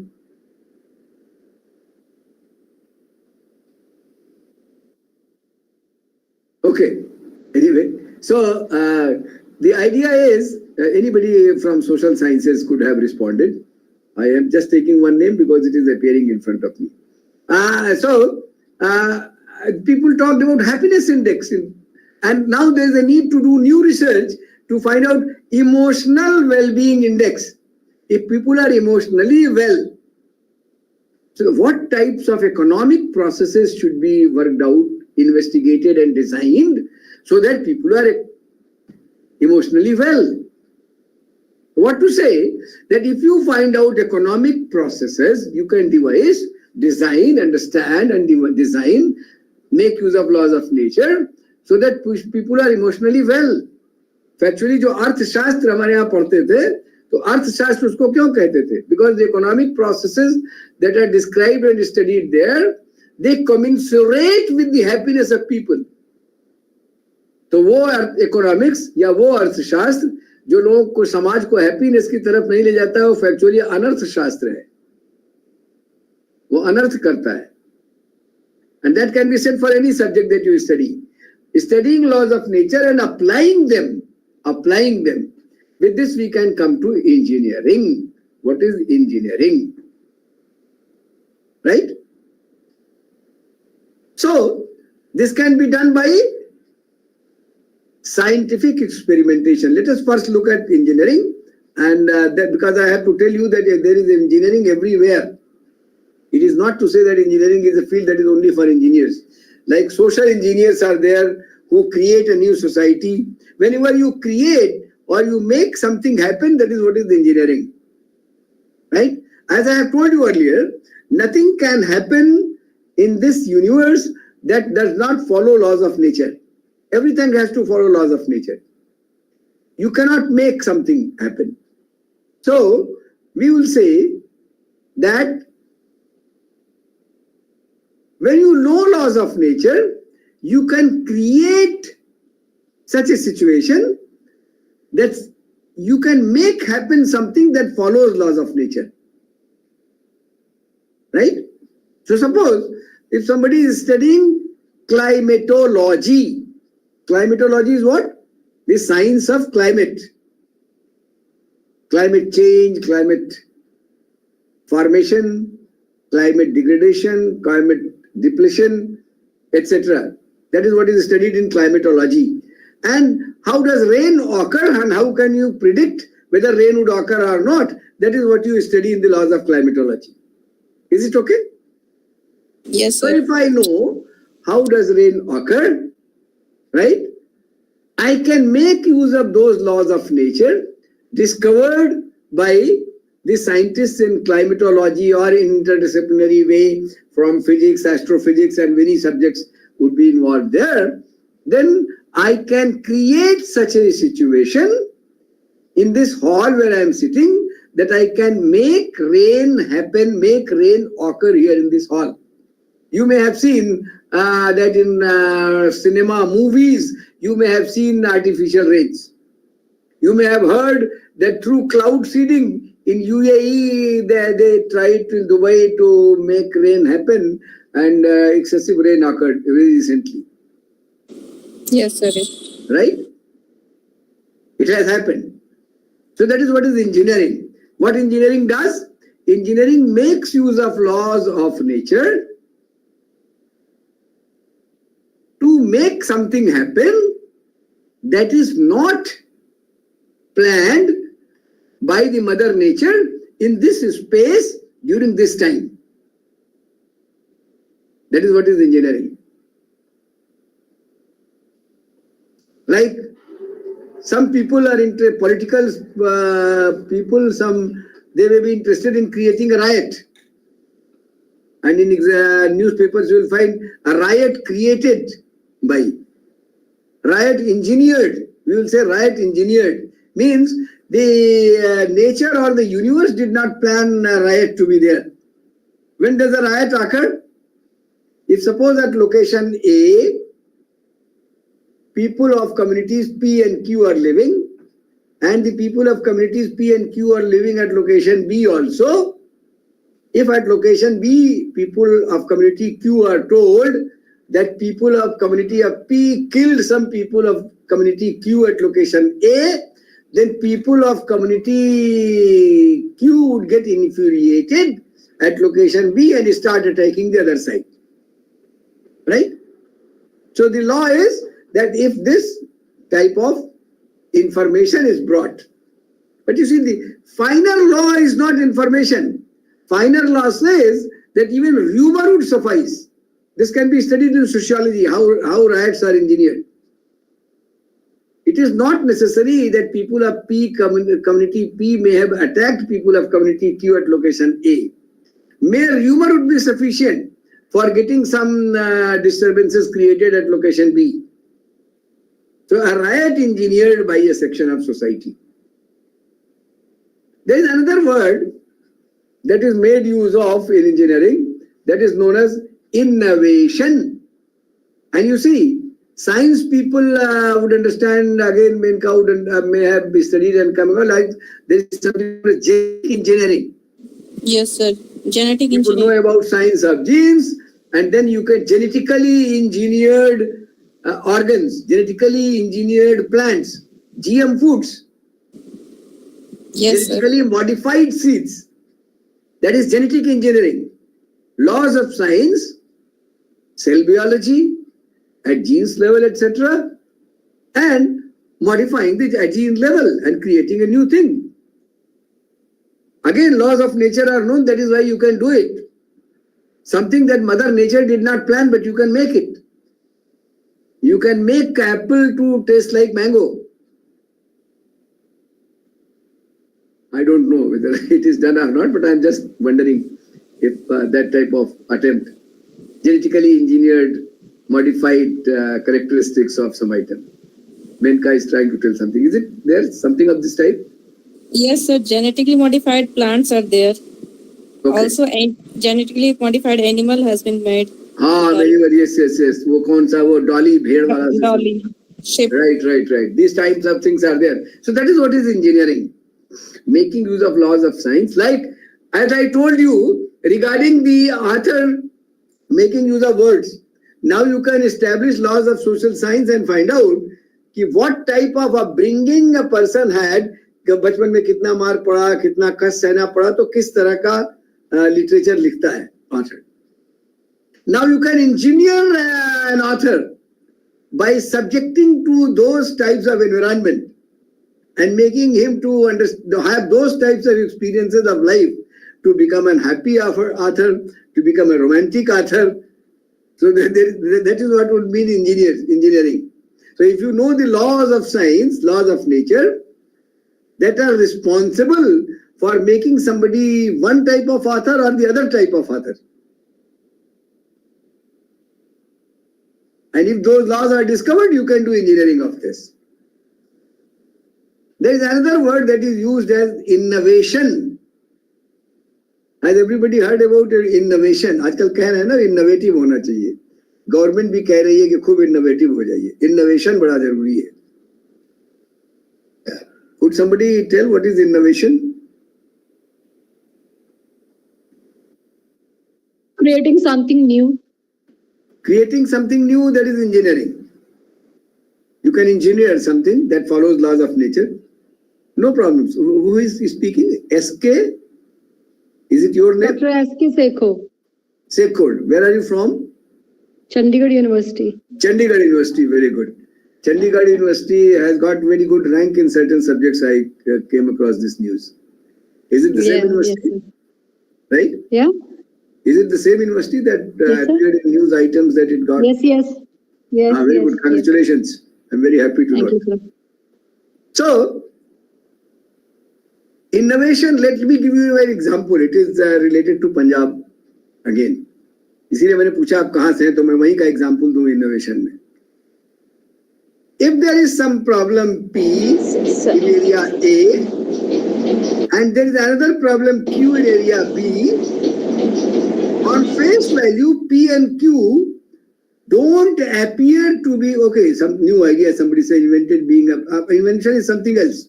I will come to invention also. Innovation is if there is some problem P in area A and there is some problem Q in area B, they both don't appear to be same. But if there is some technique of solving problem P that can be successfully applied in solving problem Q, you have done innovation. So innovation is neither a research, not invention. Okay? I will give you an example. Okay, sir. Huh? Sachidanand Singh. Right. I am giving you an example and then you ask question if there is any. There was a restaurant owner in Punjab.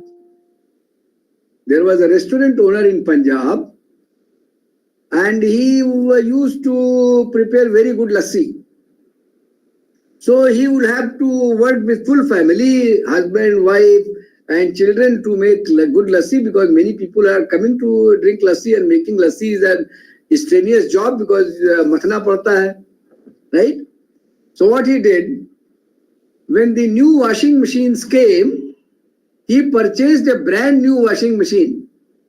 And he started churning out thousands of glasses of lassi by making use of that washing machine.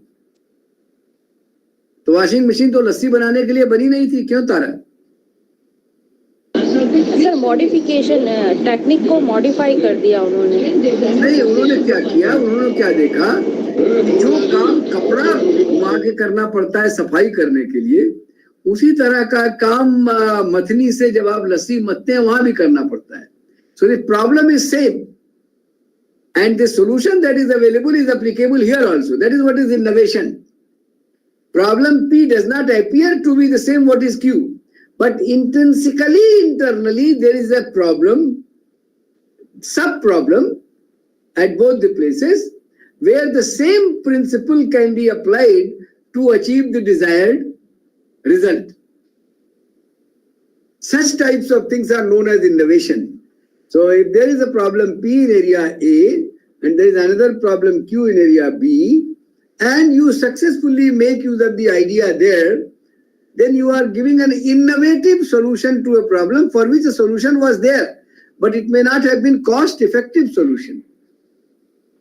Efficiency, you want efficiency. What is efficiency? Efficiency is obtaining enhancement in some characteristic of goodness per unit resource consumption. मतलब आपका hydra फिटकरी कम लगे, खर्चा कम आए और फायदा ज्यादा हो गुडनेस कैरेक्टरिस्टिक्स में, उसी को एफिशिएंसी कहते हैं. If you are getting something done with heavy cost, then you don't say it is efficient. But if you have to incur less expenditure for the resource, then you say that it is innovation. Okay? So we have talked about research, we have talked about discovery, we have talked about innovation. Then there is invention. Normally, invention demands unlearning. Whatever you may have known, you need to unlearn for inventions to be there. You need to unlearn. क्योंकि अगर आपने पहले से learn किया हो तो खाली उसी रास्ते पे सोचते रहेंगे. तो जैसे वो किनका था जो उन्होंने बताया ग्रेविटेशनल फोर्स का कि सेब गिरा तो क्यों हर चीज गिर रही है एक ही तरह से, ग्रेविटेशनल फोर्स का इन्वेंशन किया. तो उनको चूंकि कुछ पता नहीं था, अगर उनको ज्यादा पता रहा होता तो लैब में बैठ करके एक्सपेरिमेंट करने बैठ जाते हो, कई साल लगते, कई लोग पीएचडी कर लेते तब आता. Right? So in the way invention normally happens for research and discovery. We require formal research training, whereas invention is possible without formal training. It may suddenly occur to you that this can be done like this. Innovation is how innovation happens. Innovation comes from observation of solving problem elsewhere. जैसे रोटी बनाने की machine बन गई, right? Innovate किया, उसको invention नहीं मानता है कोई रोटी बनाने की मशीन को. You learn what is required to be done in making chapatis and you did that. Now let me tell you about what is a technology. So in chemistry we have said what happens when, right? Then we said if you start talking about whys in chemistry, in biochemistry, biotechnology, etc., then you are making chemical physics.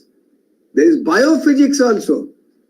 When you talk about in terms of physical attributes of the biochemical processes, physics of the process, if you describe, that is known as biophysics. Do you get the point? Let us now look at technology. Would somebody tell me what do you understand by the word technology? Arindam, what do you think? What the word technology means? It is the application of science. Application of science. Okay. I will tell you a small incident. You see, I am born obviously in North India, as you may have understood by my name also. And I am born in a very staunch vegetarian family. So when I had to go abroad, I thought that I should learn how to cook food. So it was not very difficult because application of science, laws of science are for engineering and we are talking about technologies. So I thought I should learn how to cook food. So it was not very difficult to learn how to cook dal, chawal, etc. But then I tried to learn, I thought that I would need to bake chapatis, roti banana padega, to roti banana seekh. What I did, I approached my sister-in-law to train me in baking chapatis. So I talked to her. She said, just sit by my side and observe how I am doing it. So I observed. And she explained me how to bake chapatis. She told it is very simple. Take flour, atta le lijiye, add water gently, slowly pour water, then stir it, सान लीजिए, make dough, आटा बना लीजिए, उसका जो सानने के बाद आता है, that is known as dough.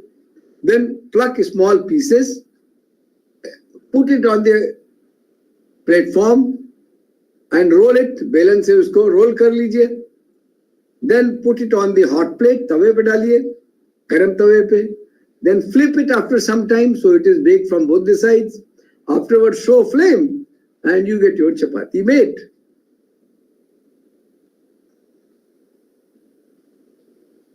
But you see, when I started pouring water, I did not know how to pour the water and how much to pour the water. And that was the first day when I learned that dough for chapati is different from dough for puri. पूरी का आटा दूसरे तरह से सनता है. क्यों Maneka? Yes, sir. Yes, sir. हाँ, कोई पुरुष भी जान सकता है, ऐसी बात नहीं है. There is no gender bias. Anybody should know. I did not know till then. Right? But then I learned how to make dough, and then I plugged small pieces to put on the platform and roll it so that the round shape is obtained. But I miserably failed. I got any shape but not the round shape. Then when I put on the hot plate, then I do not know how much time I should wait before flipping it to bake from the other side. So there also I spoiled the chapati. Then I have to show the flame. I don't know how to show the flame so that the chapati gets buffed. Roti फूल जाए, puffed हो जाए, फूल जाए. दुनिया में लोगों को दिखाइए कि रोटी कैसे फूल जाती है तो बड़ा आश्चर्य होता है लोगों को. That can be puffed. Then I asked my sister-in-law, when you are doing, you are getting it right, but I am trying, I am not getting it. Then she says that you sit down by my side and observe how I am doing. Sit by my side and observe how I am doing. If you are interested, you will be able to learn. That is why technologies are known as know-how also. Know-how. It is very difficult to document the technologies.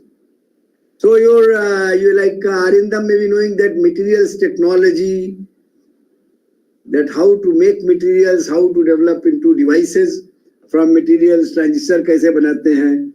These are known as know-how. Menka would be knowing that people used to go to Germany earlier of life sciences to learn gene separation technology. सुना है Menka? Yes, sir. Yes. हाँ, gene separation technology पहले लोग सीखने जाते थे. आजकल तो इंडिया में बहुत लोग जान गए हैं. एक जमाने में लोग जीन सेपरेशन टेक्नोलॉजी सीखने जाते because it is know how. It is very difficult to document and convey. So know what, why is of it, and know how. Know how is the technology. So technology is a set of techniques. Technology is a set of techniques applied in appropriate order to achieve a desired engineering effect. Technology is a set of techniques applied in appropriate order to achieve a desired engineering effect. ठीक है? ठीक है Arindam? Is it okay? Yes, sir. Okay, Menka. Very Yes, sir. nice. Yes. Somebody Yes. should keep responding. नहीं तो मैं सो जाऊंगा. Yes, sir. Okay, Tara is also responding. Very good. So now I will give you an example from materials. There are some materials that are known as smart materials. Smartness सुना है ना? Smart material का नाम सुना है किसी ने? What is a smart material? अभी सब जगह स्मार्ट की बात हो रही है. स्मार्ट गवर्नेंस, स्मार्ट सिटी, ये तो नाम सुना है आप लोगों ने. Smart city, Yes, sir. smart governance. So what is being smart? Do I look smart? आपको ऐसे कोई Yes, बोले sir. बड़ा मुश्किल है. Consensus. Okay, let me tell you what is smartness, then I will talk about smart material and then smart materials technology. What is smartness? Suppose I am delivering a lecture in the classroom. Okay, suppose I am delivering a lecture in the classroom. When I am delivering the lecture in the classroom, then all the students are concentrating. Suppose I am doing it nicely, then all the students are concentrating on the delivery of the material that I am making. They are engrossed in the delivery that I am making. What delivery I am making? I have got some thought process, some mental process in the mind, and I am trying to put out that thought process so as to be able to get similar, if not identical, thought process generated in their minds also. That is the purpose of communication. Communication fails if I speak one thing and people understand something different. If I write something and some people understand in a different way, something that I did not intend. ऐसा होता है ना, life में भी होता है कि आप घर पे जाकर के आपने कुछ बोला, पता लगा कि आपने सोचा था सब लोग खुश होंगे और सब नाराज हो गए. Right? So communication fails if you do not choose appropriate words, if you do not make appropriate expression, then you do not get the same understanding generated in the minds of listener or reader, something that you had in mind that it should happen. That is what is communication. Right? So if I am delivering a lecture in a classroom and everybody who is listening to me starts getting engrossed into it. So I also get engrossed. I deeply get involved in delivering appropriately the lecture in the classroom, and students also. So next day, if I will ask my students what type of t-shirt I was wearing or what type of costume I was wearing, possibly students won't remember. Right? जैसे अभी तो आपने ध्यान दे दिया होगा कि मेरा T-shirt कैसा है, तो अगर कल आप मिले मैं पूछूं तो आप बता देंगे कैसा है. Right? नहीं तो अगर कल मैं पूछता तो आप नहीं बता पाते. Mostly I have already conducted this experiment. Okay? So I am doing this work nicely when I am delivering the lecture. After the class, I go to the departmental say meeting room for a teachers meeting, and then I switch my role from classroom teacher to colleague teacher. I am colleague of other teachers. There I am not continuously speaking. There I am listening to other colleagues what they are saying. I am trying to understand what they mean by saying this. Right? And I listen more and I wonder how intelligent my colleagues are. They are telling so nice things that I never understood, never knew. Right? Suppose from there, if I go to home and there I meet my mother. So there I would what? Switch from my identity from teacher mode to child mode. I should become son of my mother. If I meet my own grandson, then I should become grandfather.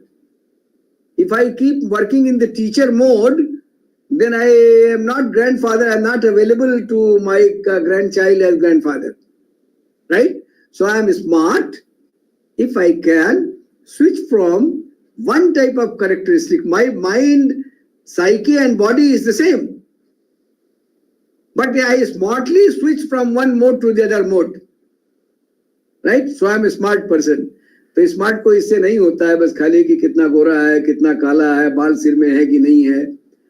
That is not important. इसलिए मैंने आपसे question पूछा था कि मैं smart हूं कि नहीं. So the idea is that if you can switch, you see, there is this phone. This is also known as smartphone. Is it not? सुना आप लोगों ने, इसका नाम स्मार्टफोन है. Yes, sir. Why these phones are smart? Because although it is only a phone, you can talk to people by making use of this phone. But if you are sending an email through this phone, it is the email browser. It has got a browser through which you are doing email. It is a mail client. If you are doing word processing, means writing letter, then it is a text processor. If you are listening music, then it is a music station.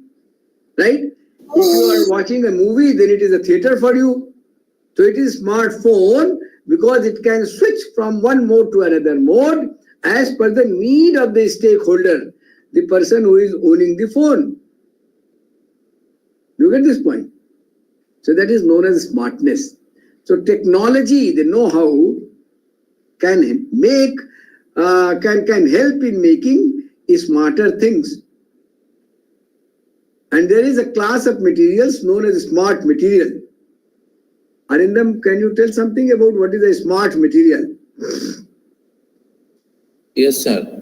A smart material, say it can sense, say, photon, maybe vibration, and there is something change occurred in the. Very nice, very nice.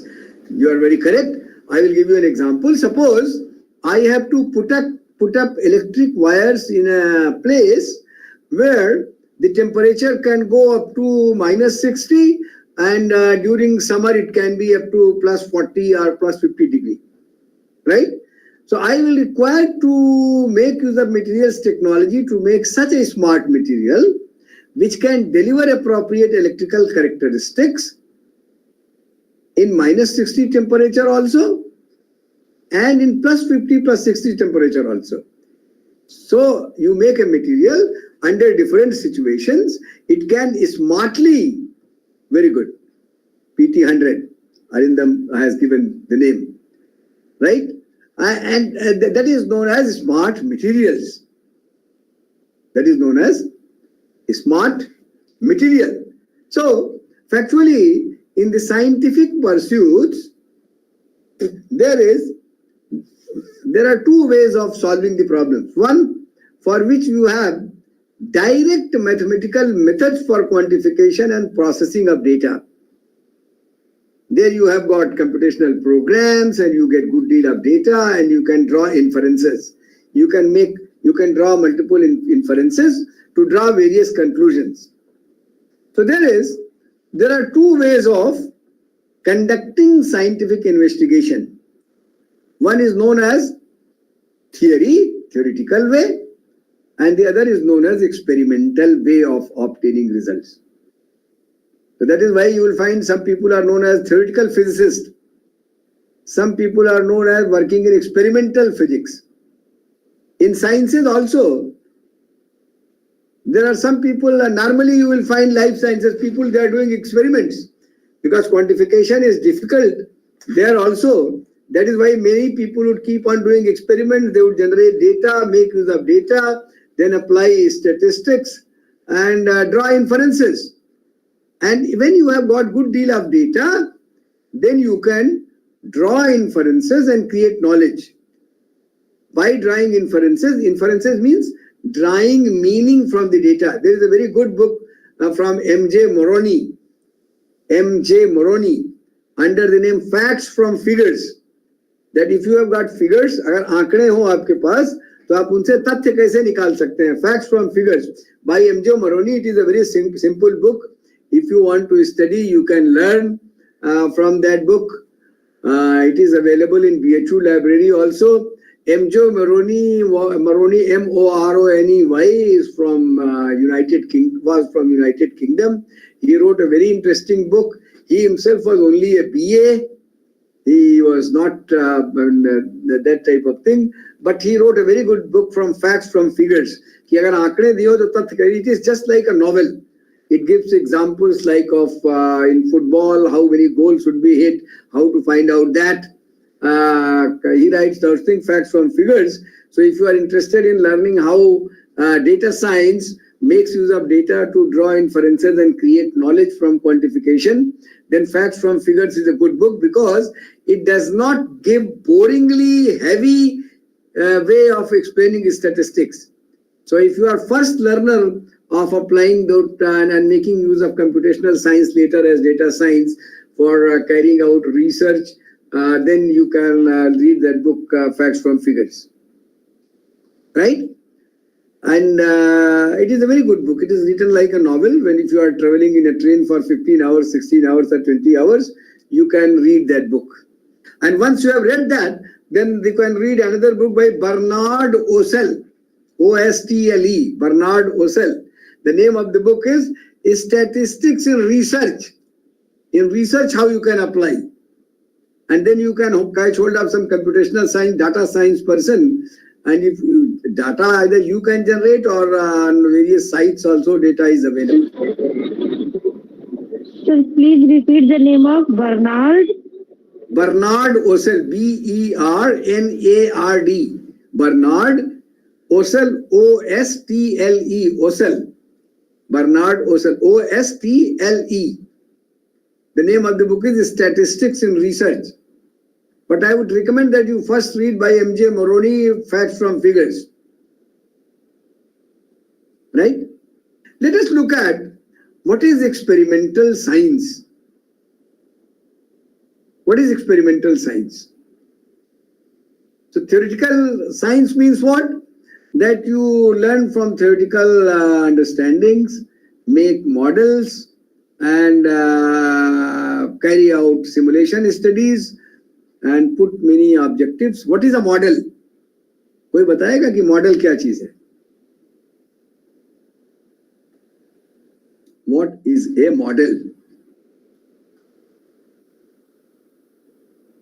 A model is yes, Tara, you wanted to tell something. Sir model जो है वो एक छोटा रूप होता है जो functioning के लिए हम प्रदर्शित करते हैं और बच्चों को या किसी को भी हम बताते हैं कि इस तरह से ये कार्य होगा, तो मॉडल जो है प्रतिरूप है.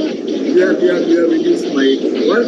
So, a model is an abstraction of a physical entity or process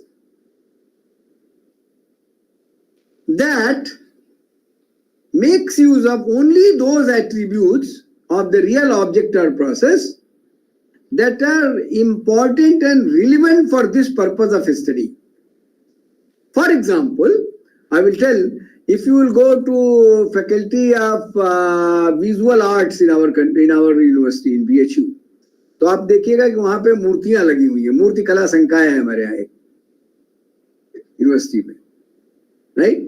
So there you will find कि जो मॉडल लगा हुआ है ह्यूमन बॉडी का, जिससे वहां सीखते हैं मूर्तियां बनाना, उसमें अंदर हार्ट, लंग्स और ये सब चीजें नहीं दिखाई हुई है. ओनली दी एक्सटीरियर अपीयरेंस, बाह्य जो अपीयरेंस है, बाहरी जो जिस तरह से दिखता है शरीर, वैसा ही दिखाया हुआ है मूर्तियों में, चाहे वो जानवरों का हो चाहे मनुष्यों का हो.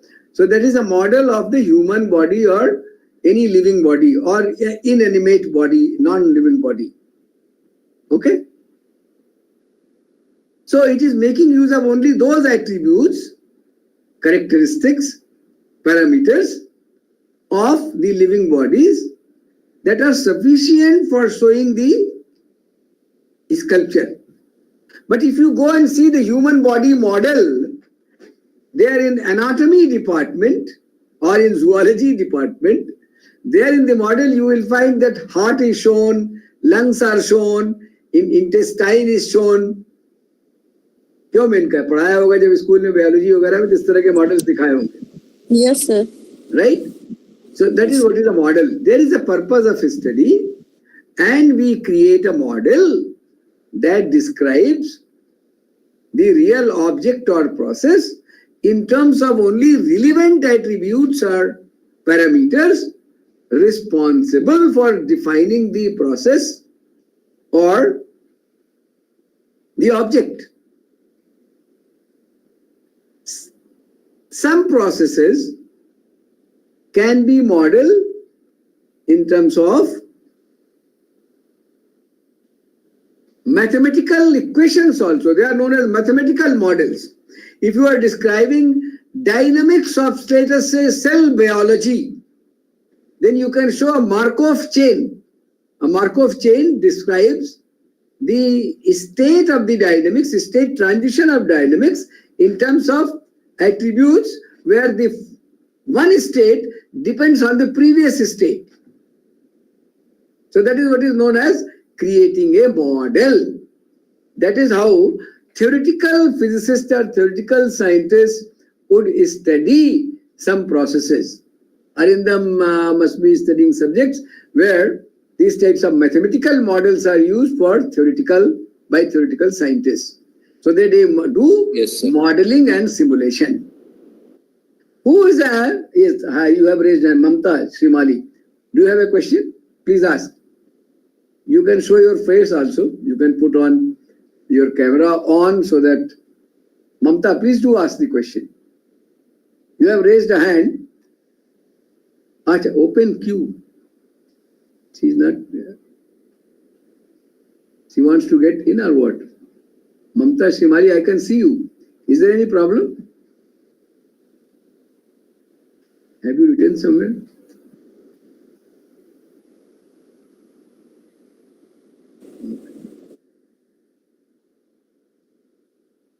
Open. I have opened the queue. Are you in, Mamta Shimali? Mamta Shimali? If you are there, you can ask the question. Okay, anyway, so let me tell you, there are two ways of doing it. One, if you have got direct mathematical equations, like if you have got a square, you can find the area. If you have got a triangle, again you can find the area, etc. You have got mathematical equations for that. But suppose you make a zigzag type of curvy linear thing that is not a regular shape, then how do you obtain the area? So there is a method wherein what we say that enclose that curve, which is not a regular shape, into a box, so that the box, the lines of the box touch the sides, different. The curvilinear shape is contained within that box, and then now we shoot bullets from a distance. Then some bullets should fall into the curvilinear shape, and some bullets should fall outside within the box. So now you know the total number of bullets that fell into the box and the total number of bullets that fell into the shape. You don't have any equation for finding the area of that shape, right? But if you now compare the number of bullets that fell into the shape and divide it by the number of bullets fell into the total square, right? Then you have got the relationship between the area of the curvilinear shape thing, enclosure, and the area of the box. Because of the area of the box, you can calculate. This method is known as Monte Carlo simulation. So there are many things about which you are not, it can be in social processes, it can be in life sciences, you can make anywhere use of this. So learn from your physics friends and do it. So any subject is factually that you study, it starts from an art. If you cannot describe and disambiguate in quantifiable terms the understandings, then Stokes theorem, very good, very nice. Asif Iqbal sir, you have explained very nicely. So there are many things that can be done in this way. So it is applicable in any area. So these are the theoretical ways of conducting experimental studies. There are experimentation is also possible. What do we do in experiment? As I have told you earlier, we are always interested in finding relationship between unknown and known. Unknown in terms of the known things. Known things means that are directly measurable, that are quantifiable, for which scales are available, for which direct metrics are available, that are directly measurable things. And unknown things, if we can express in terms of these known things, then we have developed science of it. And if we can make use of laws of science to discover laws of nature, then we can make use of laws of nature to create new things happen that are not planned by the mother nature in this space or time, that is engineering. And for a set of techniques applied for achieving a set of desired engineering effects is known as technology. What is experimental science? Suppose I am interested in knowing some characteristic Y, and I have some intuitive idea that there are certain measurable things, xj's, x1, x2, x3, x4, that may be responsible for characteristic Y I that I am interested in knowing more and more about. So what I can do? I can perform experiment. How do you perform experiments? You go into the lab, all the contributory parameters xj's, x1, x2, x3, x4, x5 you take, and you do a controlled experiment. So what you will do, you will fix all x1, x2, x3, x4, x5, you will fix them at one value and change only x7. Suppose you are interested in knowing how does the x7 affect the yi. So you can fix all other as constant and change only this, right? Then you know how the change in x7 affects the change in yi. Then you can do it for x5, x4, x3, x2, x1. In mathematical equations, the same thing is written as deba yi by deba xi. Small delta xi. That means that you are fixing it. This is known as a controlled experiment. And this is known as single variable analysis. In statistics also you have this method. Or you can go perform an experiment through experimental validation also. So factually, experimental scientist has to be more knowledgeable than a theoretician to be able to visualize what are the parameters that are responsible, what are the factors that are responsible, xj's responsible for describing yi, that are needed to be known, or relationship between yi and the xj's are to be known to be able to describe yi. And they do experiment. So if some experimental scientist thinks that there are certain parameters x1, x2, x3 that are responsible for describing yi. Such types of things, intuitive ideas, are known as hypothesis. I hope everybody understands why it is known as hypothesis. So Yes, hype means, yes. Tara, क्यों कहते हैं hypothesis, तारा जी? Sir पहले जो कुछ भी हम research करना चाहते हैं उसके लिए हम एक परिकल्पना डिसाइड करते हैं कि ये ऐसा होगा. तो इसको hypothesis means, the word hype means shortage of something. जिस जैसे hypoglycemia सुना है आपने? Hypoglycemia, assumption is different, Asif. I will come into that. Hypothesis means there is lack of theorization. It is still kalpana. You think that x1, x2, x3 are responsible for yi. So you hypothesize means that there is a likelihood of a theory emerging out of it that you would show. That is a hypothesis. Now by experimentation or by theoretical foundation like simulation experiments, etc., if you will show that this hypothesis is valid, then a theory gets created. When theory gets created, then hypothesis is converted into thesis. Do you get this point? Hypothesis is converted into thesis. Or if you show that this hypothesis is not validated, it gets rejected. That is also considered as a research. Why? कि अब और कोई आगे दूसरा try नहीं करेगा x1, x2, 3 को बदल के कि yi पे इसका फर्क है कि नहीं. Something that you are interested in knowing, that unknown thing.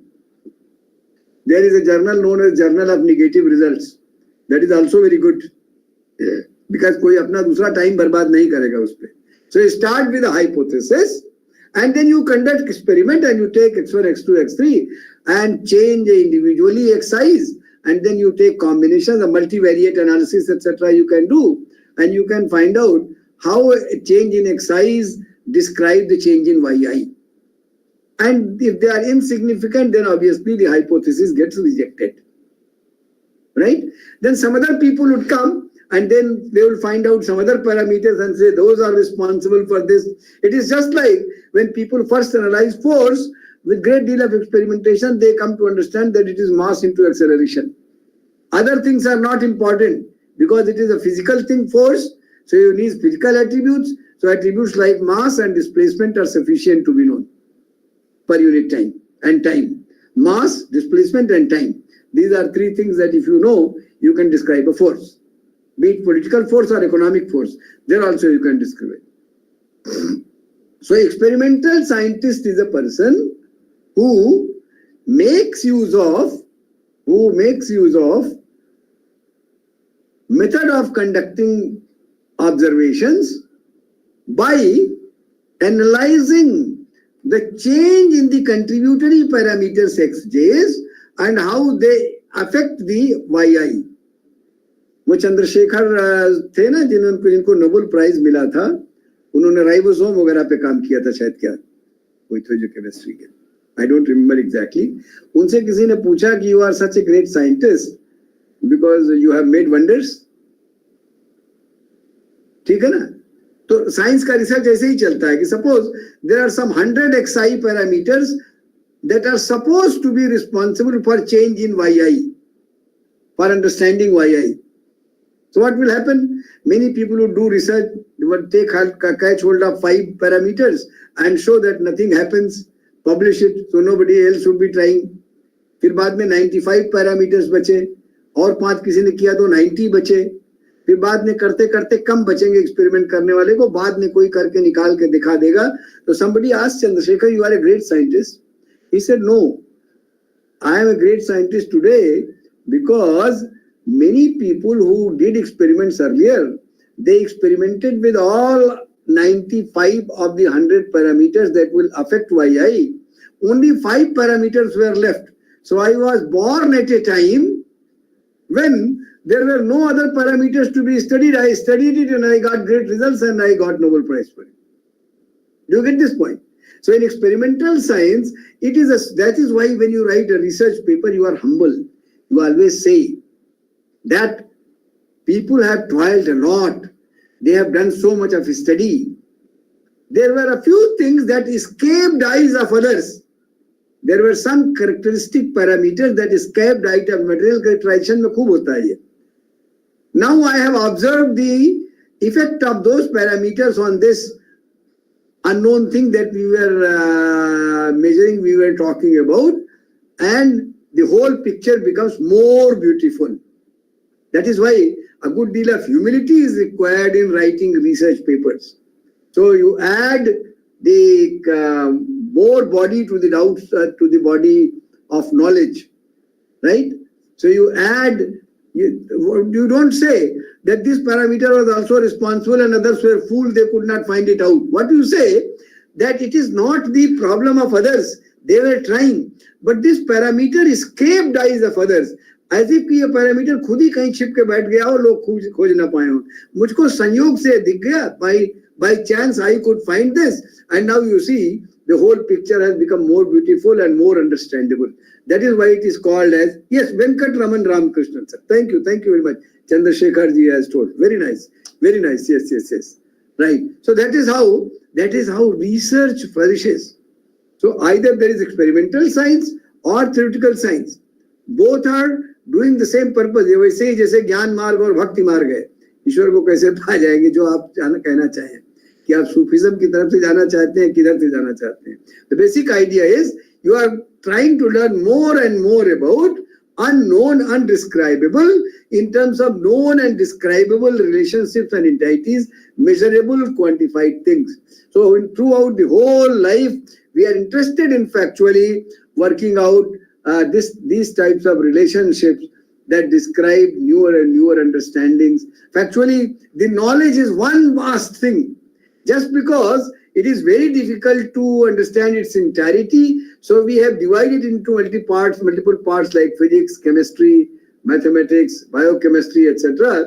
Because concentrating on a finer domain is easier than conducting experiments, etc. So there is a possibility of making science in humanities, in social sciences, and once you, through sciences, when you discover laws of nature, then you are able to do engineering. Engineering means making something happen that is not planned. Thank you very much. Thank you, Anil Chandokji. It is very good idea to talk about a set of techniques that are applied to obtain desired engineering effect.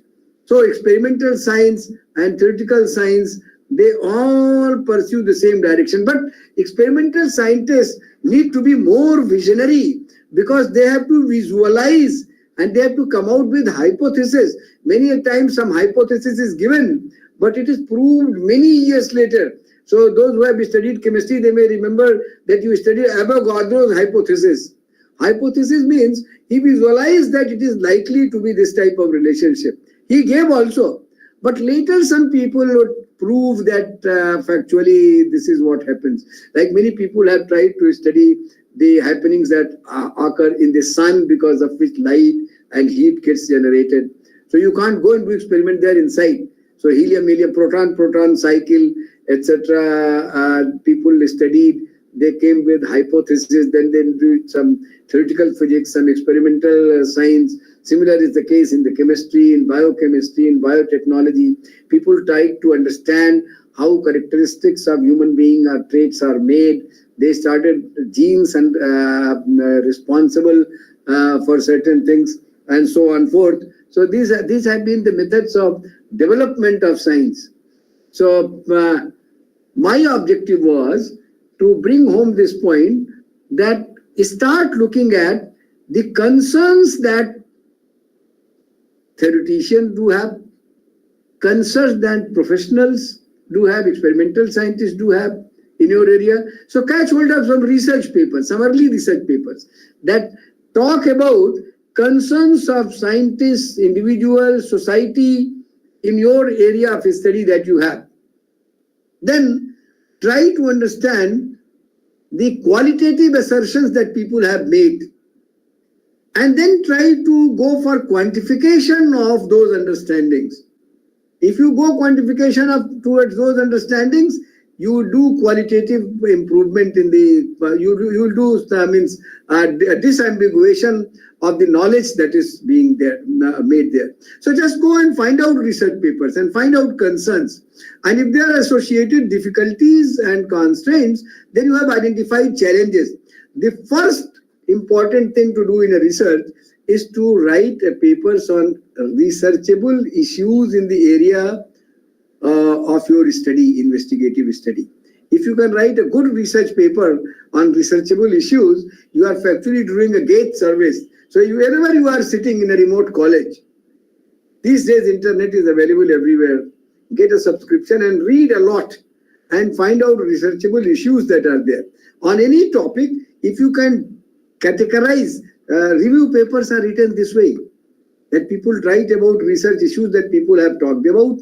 They talk about challenges, constraints and difficulties in addressing these research issues.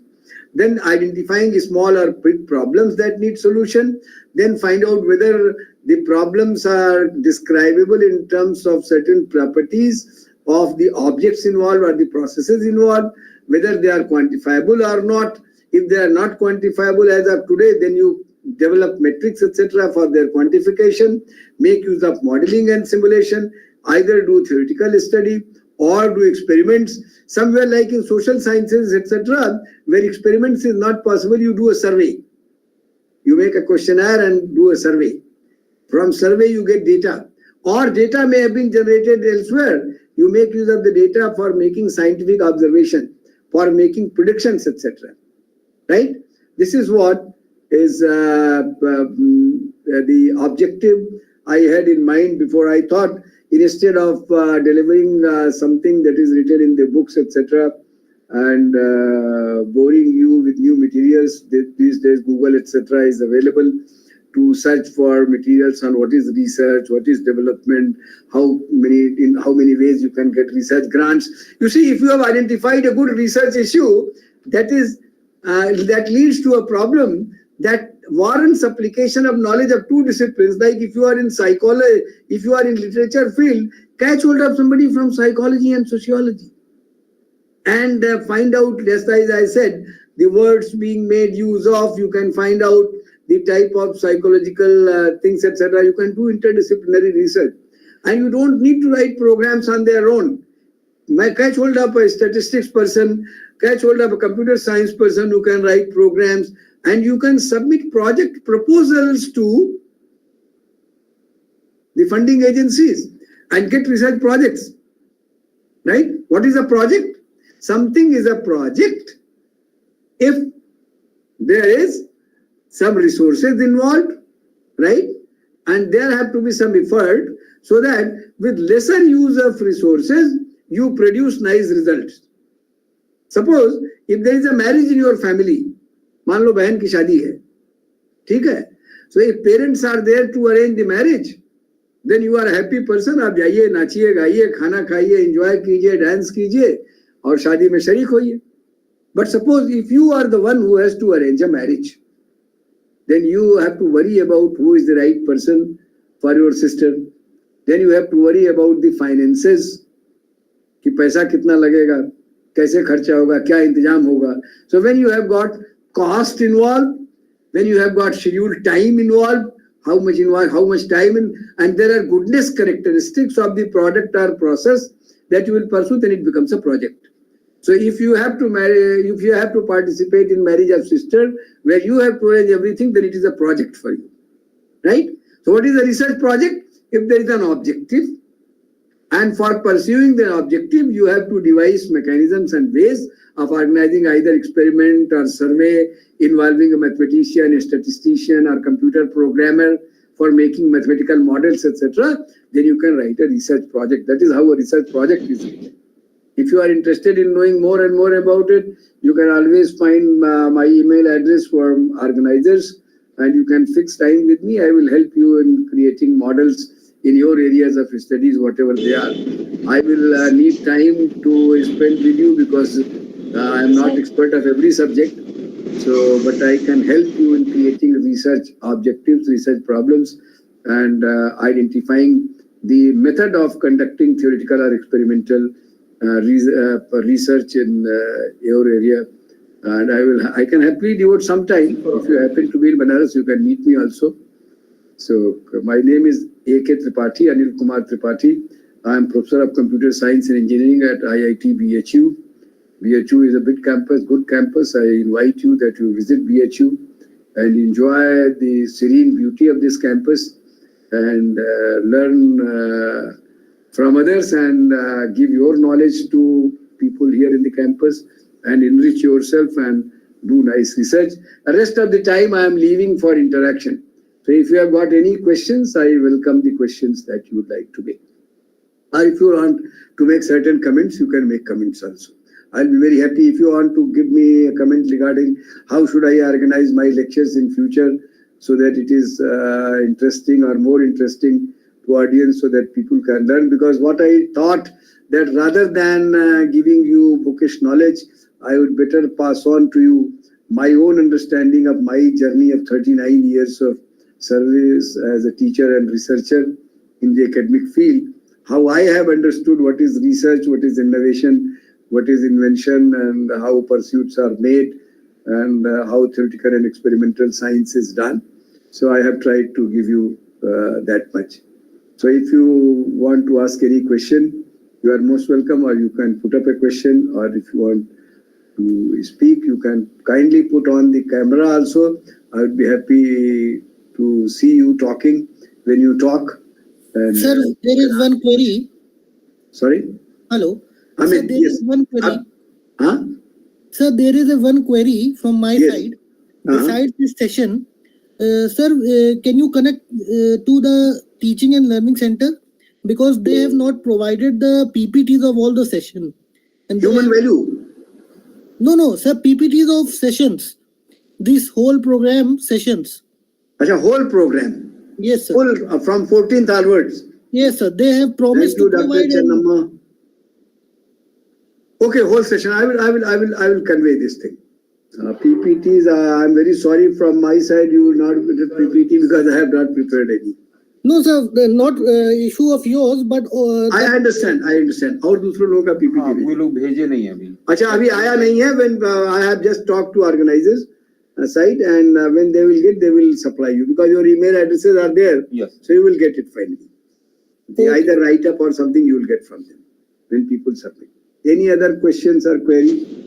Sir मेरा एक प्रश्न है कि आपने जैसे कहा कि जो विषय हैं सब एक दूसरे से जुड़े हुए हैं. तो क्या हम कोई ऐसी रिसर्च भी कर सकते हैं जिसे कोरिलेशन बेस्ड हो और है ना वो इंटरडिसिप्लिनरी सब्जेक्ट में हो और वे इफेक्ट भी देख सके। हाँ हाँ, ये डिपेंड इस पे करता है कि आप किस चीज की चर्चा कर रहे हैं।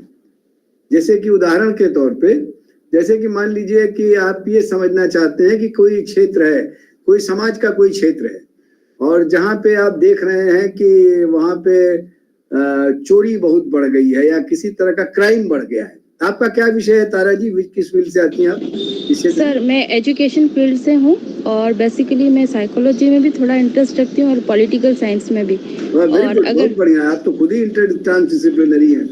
और इसके बाद सर जो थोड़ा सा कौशल में भी मैं थोड़ा सा इंटरेस्ट रखती हूँ, जैसे होम अप्लायंसेस है उसमें रिपेयरिंग में, तो मैंने कोशिश की थी एक पीएचडी मेरी है इस पर कोरिलेशन पर। अच्छा, पर मैं उससे ठीक है, मैं आपको उस पर आ रहा हूँ। अभी किसी सज्जन ने बताया कि फिजिक्स केमिस्ट्री मैथमेटिक्स में हाइपोथेसिस नहीं यूज होता है। वो आप अगर जा करके और आगे पढ़िएगा तो जैसे मैथमेटिक्स में है 4 कलर कंजेक्चर, तो वो थ्योरम नहीं था। तो वो बहुत सारी चीजें हाइपोथेसिस से शुरू हुई हैं। आप जाइएगा, जब अलजेब्रा से आगे पढ़िएगा तो अलजेब्रा बिलीव भी है। Similarly in physics also, at many places hypotheses have been, but much of theorization has taken place. So you may be solving a problem where now hypothesis is not required. You are starting from problem description and giving more elegant solutions. Yes, तारा, वो मैं ये कह रहा था आपसे कि अगर आपको जैसे मान लीजिए कि आप एजुकेशन की फील्ड में हैं, ठीक है ना, तो एजुकेशन प्रोवाइड करने के एजुकेशनल इंस्टीट्यूशंस बड़े अच्छे हों, सब कुछ बहुत अच्छा हो, लेकिन तब भी आप देख रहे हो कहीं क्राइम बढ़ रहा है, तो आप साइकोलॉजी के और सब लोगों से मिल करके कुछ हाइपोथेसिस बना करके रिसर्च पेपर्स में आपको मिलेंगे। आप एक्सपेरिमेंट्स डिवाइस कर सकते हैं। You can try to understand the attributes of any problem. So the main problem is to identify a researchable issue, right? If you want, okay, some people have raised hands. Okay, sir. Thank you. So I'm opening the queue. I'm not understanding where from. You are most welcome, sir. Yes, sir. How do the question disappeared? So can you repeat the question? Somebody raised a question. Let me see the chats. I will have to go to chats. And how to get satisfaction in research? You see, satisfaction is a very interesting thing. When do you get satisfied? So if you concentrate on the process of karma, then you get more satisfaction. If you do not concentrate on result, तो वो गीता का श्लोक है ना, कर्मण्येवाधिकारस्ते मा फलेषु कदाचन। तो उसका मतलब ये नहीं है कि फल के बारे में जानिए ही मत। The idea is, if you are concentrating on the result of the activities, results of the pursuit or efforts, then you may not be able to concentrate on the process of karma. For example, if you are appearing in the examination at 12th class and you get a question paper, so you get a question, what you should be doing? You should devote time in analyzing the question, trying to understand from what techniques, from what chapters need to be used to construct the answer to the question. But if you keep thinking about whether I will get 70% or not, then the time that is needed to concentrate on the process of the karma would be wasted in analyzing the result, and you would not be able to enjoy the process of karma, and you won't have satisfaction. So the best way of attaining satisfaction is to concentrate on the process of investigative studies and research-oriented studies, and the result should be a natural consequence of that. Like if you are not analyzing the question in the question paper, thinking about whether you would get 70% or not, then you are destined to fail because you would not be able to construct the answer. But if you are enjoying the question and analyzing the question, then the result would be how much is not you are not worried about, then you will enjoy constructing the answer to the question. So I hope up to some extent, not much, I have answered your question, that how do you get satisfaction in research? When you look at genuine questions and when you concentrate on the process of analyzing the problem and looking at solution approaches adopted by others, and if you conduct them together, then you derive pleasure in that. Yes, please. Any other question? Sir, Okay. Maneka Sir, my question is not related to. मैं आता हूँ. इन्होंने पूछा कि how do you analyze the impact of research? Impact of research can be seen in many ways. One is, sometimes what happens, you do some research, but the impact will not be observable in your lifetime. You may know that there are many researchers were made, but they were factually appreciated, evaluated, and they made economic effect and other things after so many years, after the people had gone. So impact of research is in two ways, like something that you know as impact factor. People say if you have written a research paper, then how many people are referring to that? Means they are basing your further research on the observations made by you. That is one impact. The other can be economic impact. If it has changed the lives of people, if it has reduced cost of certain processes, it has provided answers to certain questions that were worrying the minds of other people in other disciplines also. These are the ways of understanding the impact of research. What I think you have in mind, how to do impactful research. Is it the question? Who asked the question? Can one appear in front so that I can... Chandrasekhar, yes. So what you are asking is how to do impactful research. So how to find such a challenging problem. As I said, if there is a researchable issue, then there are constraints and difficulties. So if there is some researchable issue, if answer to that researchable issue is found, then maybe lives of very many people would be affected by it and that would be improved. Or some gain would be obtained maybe in making a production process, or engineering a good society would be there, right? So try find such research issues that are going to change the world that is today, and then you can analyze the impact of the research. I hope I have been able to answer in some manner that how to do impactful research that makes significant change observable by others interested in that. As I said, an issue is from concern because somebody visited my place and wanted to pay a darshan to a temple. So his concern was my concern. So education is an important concern and issue because everybody is interested. So if you are looking at research issue that is going to impact, that is going to produce effect on multiple stakeholders, those who matter in the society, then you can do impactful research. If you do some research in say physics that is going to change in biology, in economics, everywhere, then you are doing impactful research. That is the idea. Yes, please. Thank you very much, Chandrasekhar. Menka, yes, what was your question? Menka? How a language subject can be multidisciplinary. I just told you, a language subject, I told you that you are looking at text written by some person and that person is making use of words, depends on psyche, so psychology comes in literature. Then the society that one lives in, sociology comes in picture. Then making, say, stories for new films, you can write computer programs that will use appropriate words to create such stories that will impact lives of others. ChatGPT is a good example. ChatGPT is a result of a research that makes use of texts of different types and you can create new essays, etc. So any field can have interdisciplinary and transdisciplinary relationships. You have to just keep your minds and eyes open to look at the world, that how it concerns people of different diverse stakeholders. Is it okay, Menka, or something more you wanted? Yes, sir. Yes, sir.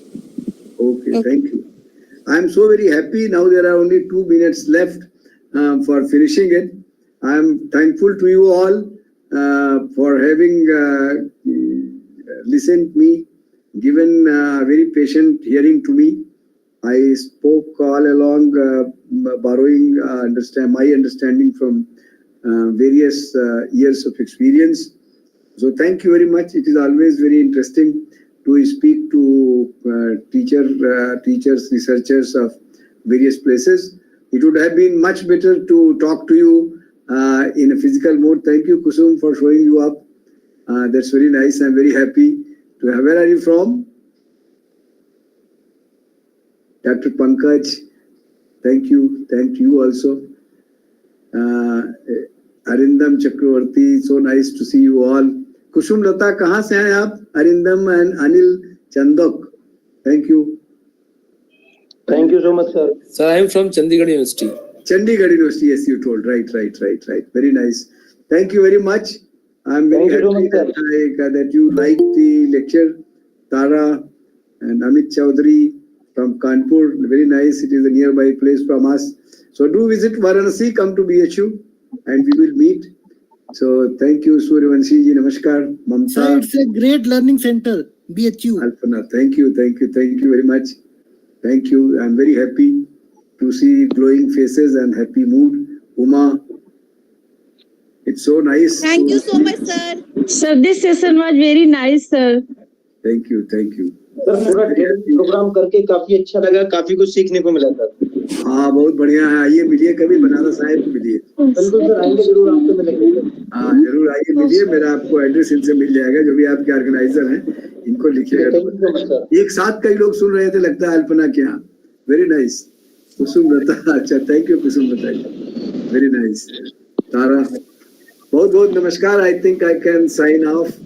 धन्यवाद sir. Thank you, sir. नमस्कार। Thank you, sir. Thank you all very much. Thank you, sir. Channamma ji, Amit ji sir, आपको भी बहुत बहुत आभार हमारी तरफ से। बहुत धन्यवाद। Thank you very much. बहुत अच्छा लगा आप लोगों से मिलके, Thank you, और आप लोगों ने इतने मन से सुना कि इसके बाद भी आप बात कर रहे हैं। That is very encouraging for me. Sir आपका बड़ा इंटरेस्टिंग था sir. Sir, I would like to say the session was very much illustrative, and in simple language you have stated us all the topics like innovation, discovery, and all that things. Thank you मिलकर, thank you, धन्यवाद। अब मैं विदा लेता हूँ, मुझे भी अब जी घर भाग गया हूँ। नॉर्मली घर पे लोग इंतजार कर रहे हैं, आज मैं बताना भूल गया कि मुझे थोड़ा सा देर हो।